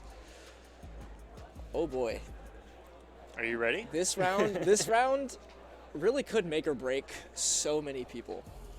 I mean, I haven't been able to check bracket as much as I would have liked to, but if I were to guess, there are so many people who are on that like cusp of I'm gonna make it out of pools if I win this, or I'm gonna drown if I don't. There are a lot of people that have every right to be in kind of like a fight or flight for Oh yeah. whether or not they're gonna make it, because it's And even if you're not, even if you're like already guaranteed to make it out, you want to win this obviously because you want that much more going into this final round. yeah, you want that better seed. Oh yeah, definitely.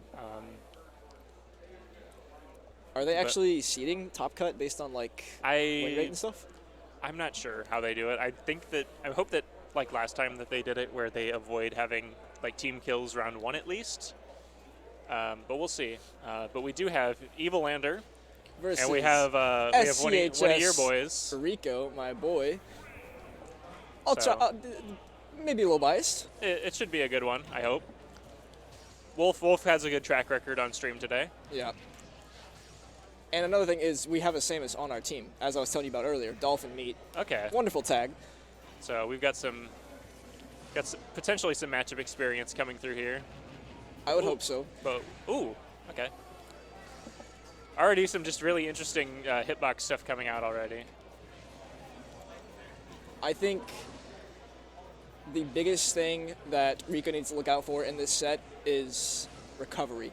Properly recovering and not doing what he did there. And Because always already he jumping. didn't have a jump. Yeah, he So- is a big, I'm going to jump as soon as I get off stage kind of guy. Yeah. Which, plenty of time to beat him up doing that over and over again so he learns to, hey, I'm going to switch up my recovery. But playing pretty well so far.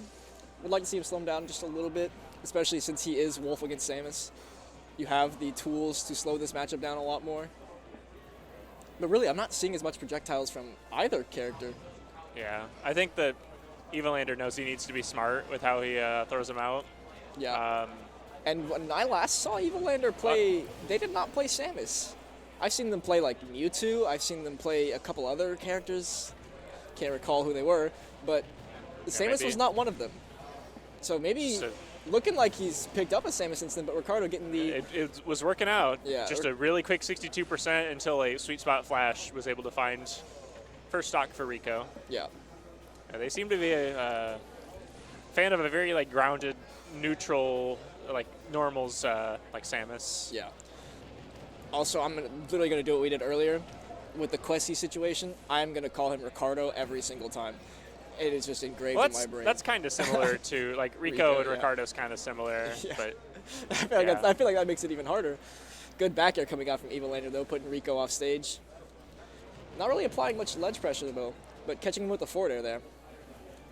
just kind of very smart from Evilander, just kind of like back off. You're probably not going to like clip Wolf with anything at the moment, so you just kind of let things Back reset. hit of Down air? That was that's a little wacky.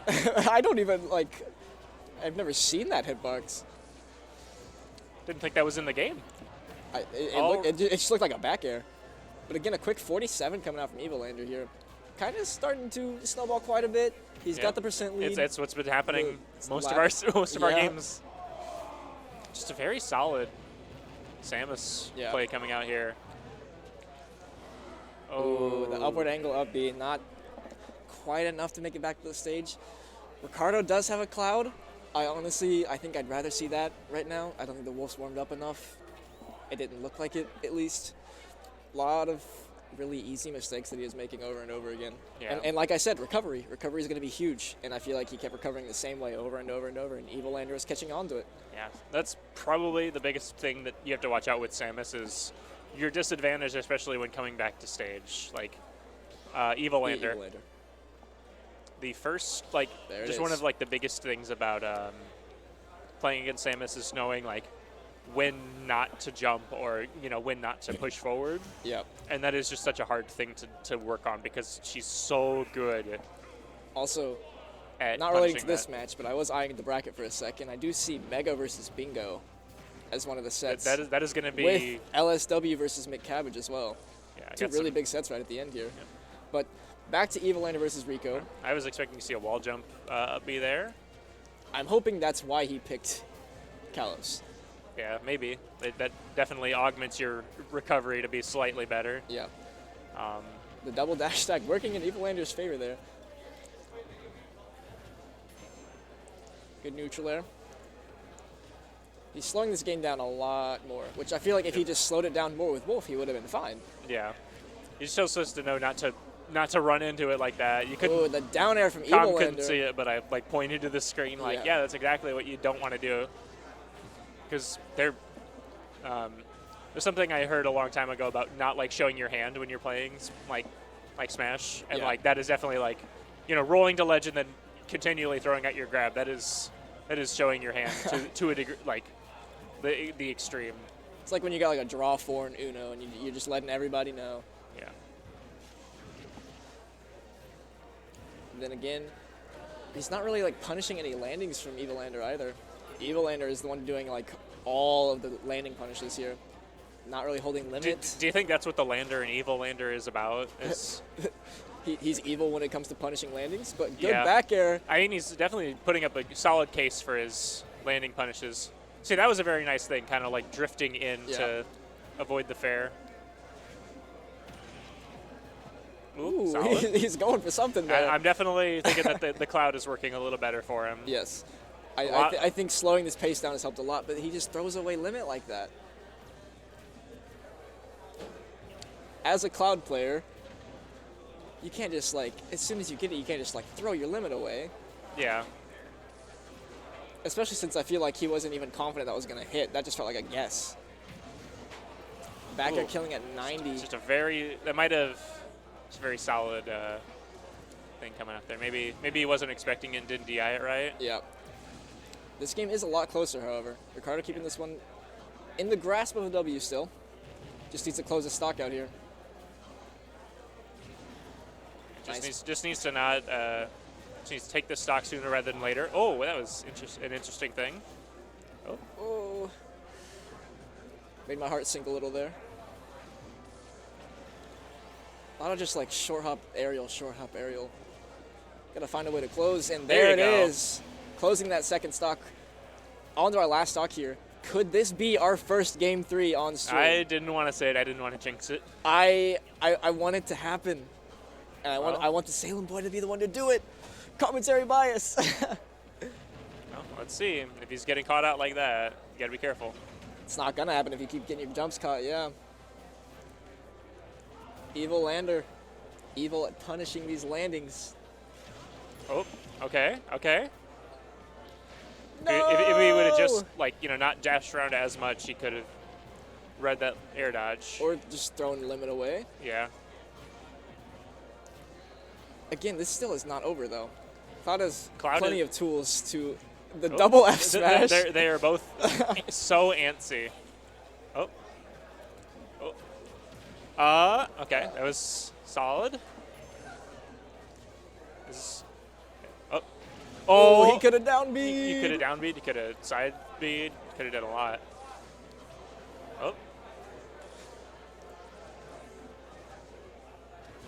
Oh, and the F smash is gonna take it. There we go. We have our first game 3 on stream in round 6. Very solid. Very solid. Love to see it. Love to see it. Some good adaptation coming out from. Oh yeah.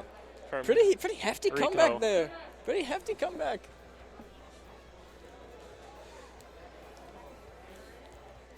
Now, as I brought up earlier, I've seen Evilander play like a multitude of characters, it feels like. Do you think we could see a character switch?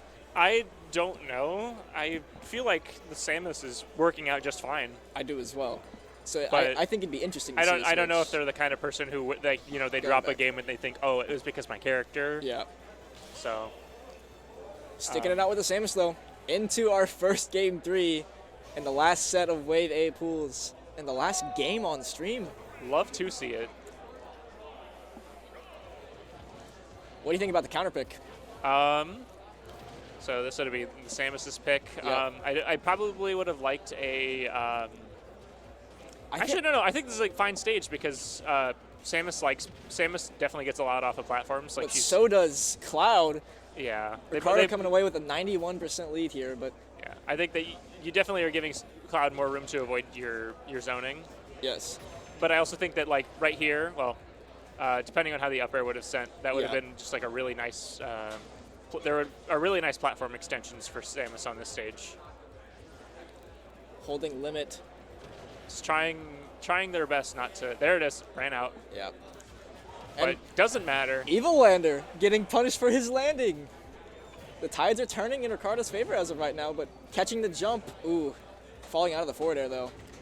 He had the jump read. That jump was gone. That was a jumpless Cloud. I think that Evilander was doing a little bit better when they were kind of playing the slow, ground-based, like, poke at you with forward tilt game, and they're kind of.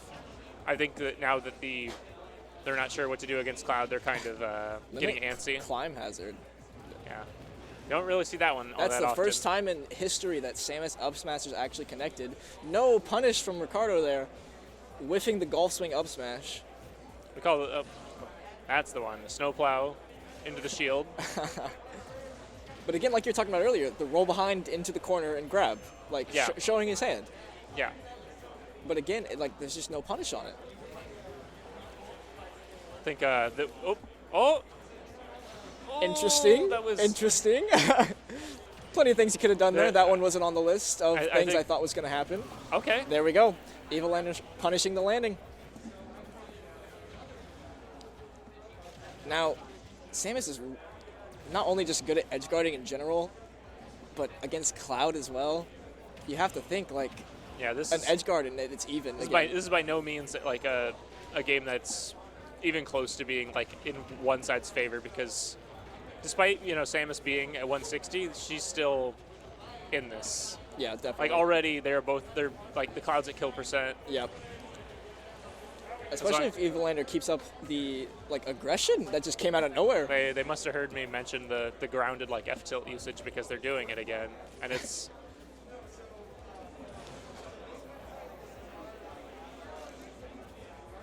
The ledge trap is a fully charged neutrally to the dome. Evilander, in an instant, even back up by Ricardo. We have a last stock situation on the last set of Wave A pools.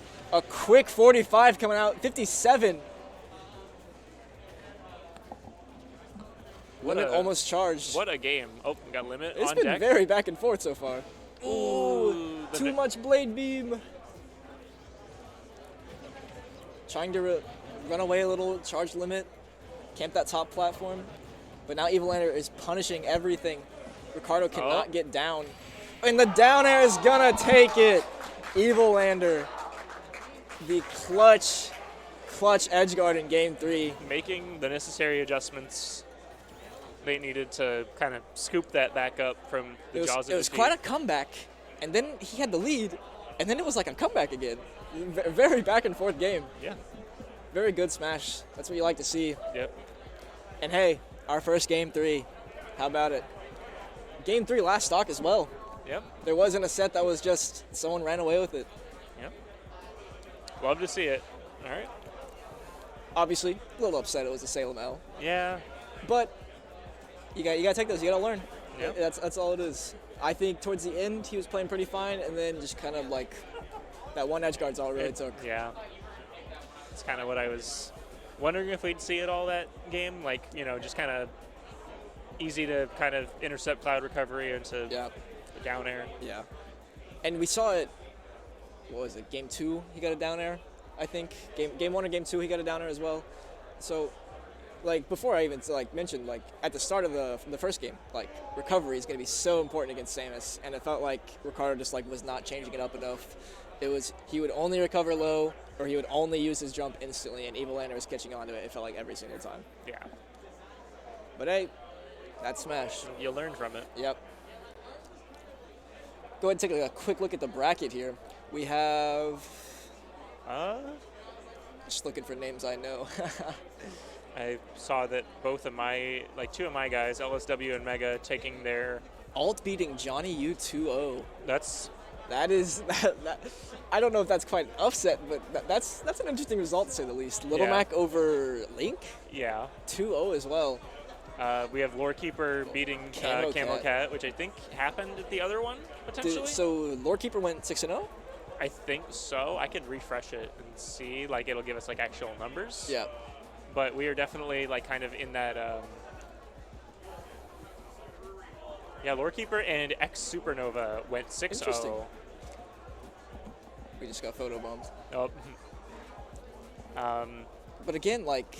So I think it's what, 5-1 will definitely get it for you? Yeah, 5-1 guarantees. So far we are looking at the following players advancing. We're looking at Lorekeeper, X Supernova, Camo Cat, LSW, Alt, Nano, Mega, and Shred. So that's 8 of our advancing players right there. And we actually have a couple 4-2s we're looking at. We're being told that we're going to be cutting to an interview in just a second, so there you go. All right, guys, we're here with Evilander now from Liberty High School over in the west side of the state near Quincy. That was our first 3 games set on stream there. How are you feeling toward the end of that really close game? I don't know. Nervous at all? Feeling the pressure? Yeah.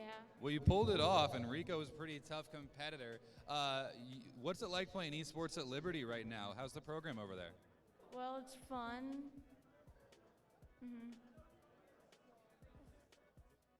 Yeah, it's fun. It's fun. He said it right there.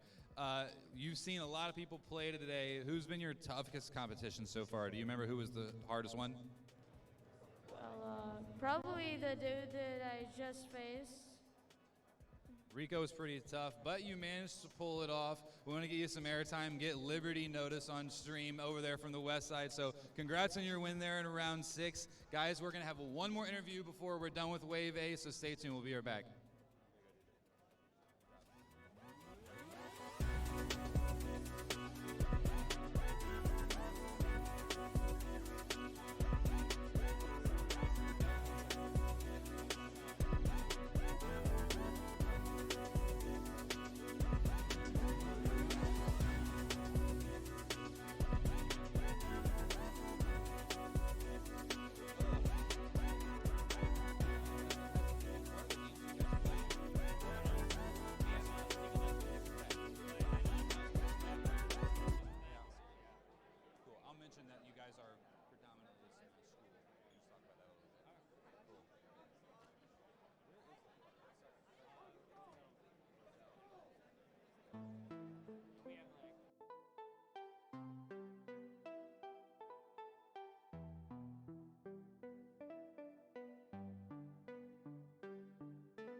All right, guys, we are now joined by the head coach of Lake Park Esports. We want to talk to you a little bit because you guys are about to play in Wave B, but there is a missing component to Lake Park's Smash team today. Talk a little bit about that.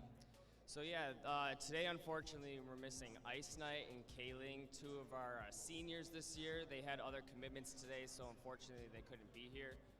But we do have 3 really strong players, each of which made the top 64 last time. Actually, one of them just missed that cut, but I know today we're going to have a strong showing from them. You guys are currently sitting a 2nd overall in the team standings, I believe. Ice Knight, definitely well known, but Lake Park Lancers are not just Ice Knight. You guys are a really strong Smash school. How do you get that many good players on one roster of 5? Well, I do know that our players, our captains, do a great job of recruiting. I can't take any credit for that. This is my first year taking a coaching job, and I just inherited the great seniors and upperclassmen. I know Mona took 4th place at the Naperville North tournament, so he's looking to make another move here at this tournament. So what is it like at Lake Park for esports in general? What's your, what schools do you have, or rather what towns feed in? What's the community like up there? So we have a big community. We meet, once a week for several hours. We have, upwards of 20 people show up to play Super Smash. But we have several towns. We have like Hanover Park, Itasca, Bloomingdale, Roselle. All those towns feed in. So we have several middle schools. I know we have an upcoming Lake Park Comic-Con that they hold every year, and we host a tournament for middle schoolers. So that's a way that we can start like recruiting some of them into our program. Sounds good. Well, Lake Park, a name to watch out for in Wave B here, guys. We're going to get our standings on screen as soon as we can, so stay tuned on Twitch. Check out our Wave A winners when we get those calculated, and then Wave B is up next. So we're going to see what the north side of the state has for us moving on. Thanks, guys. We'll be right back.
Thank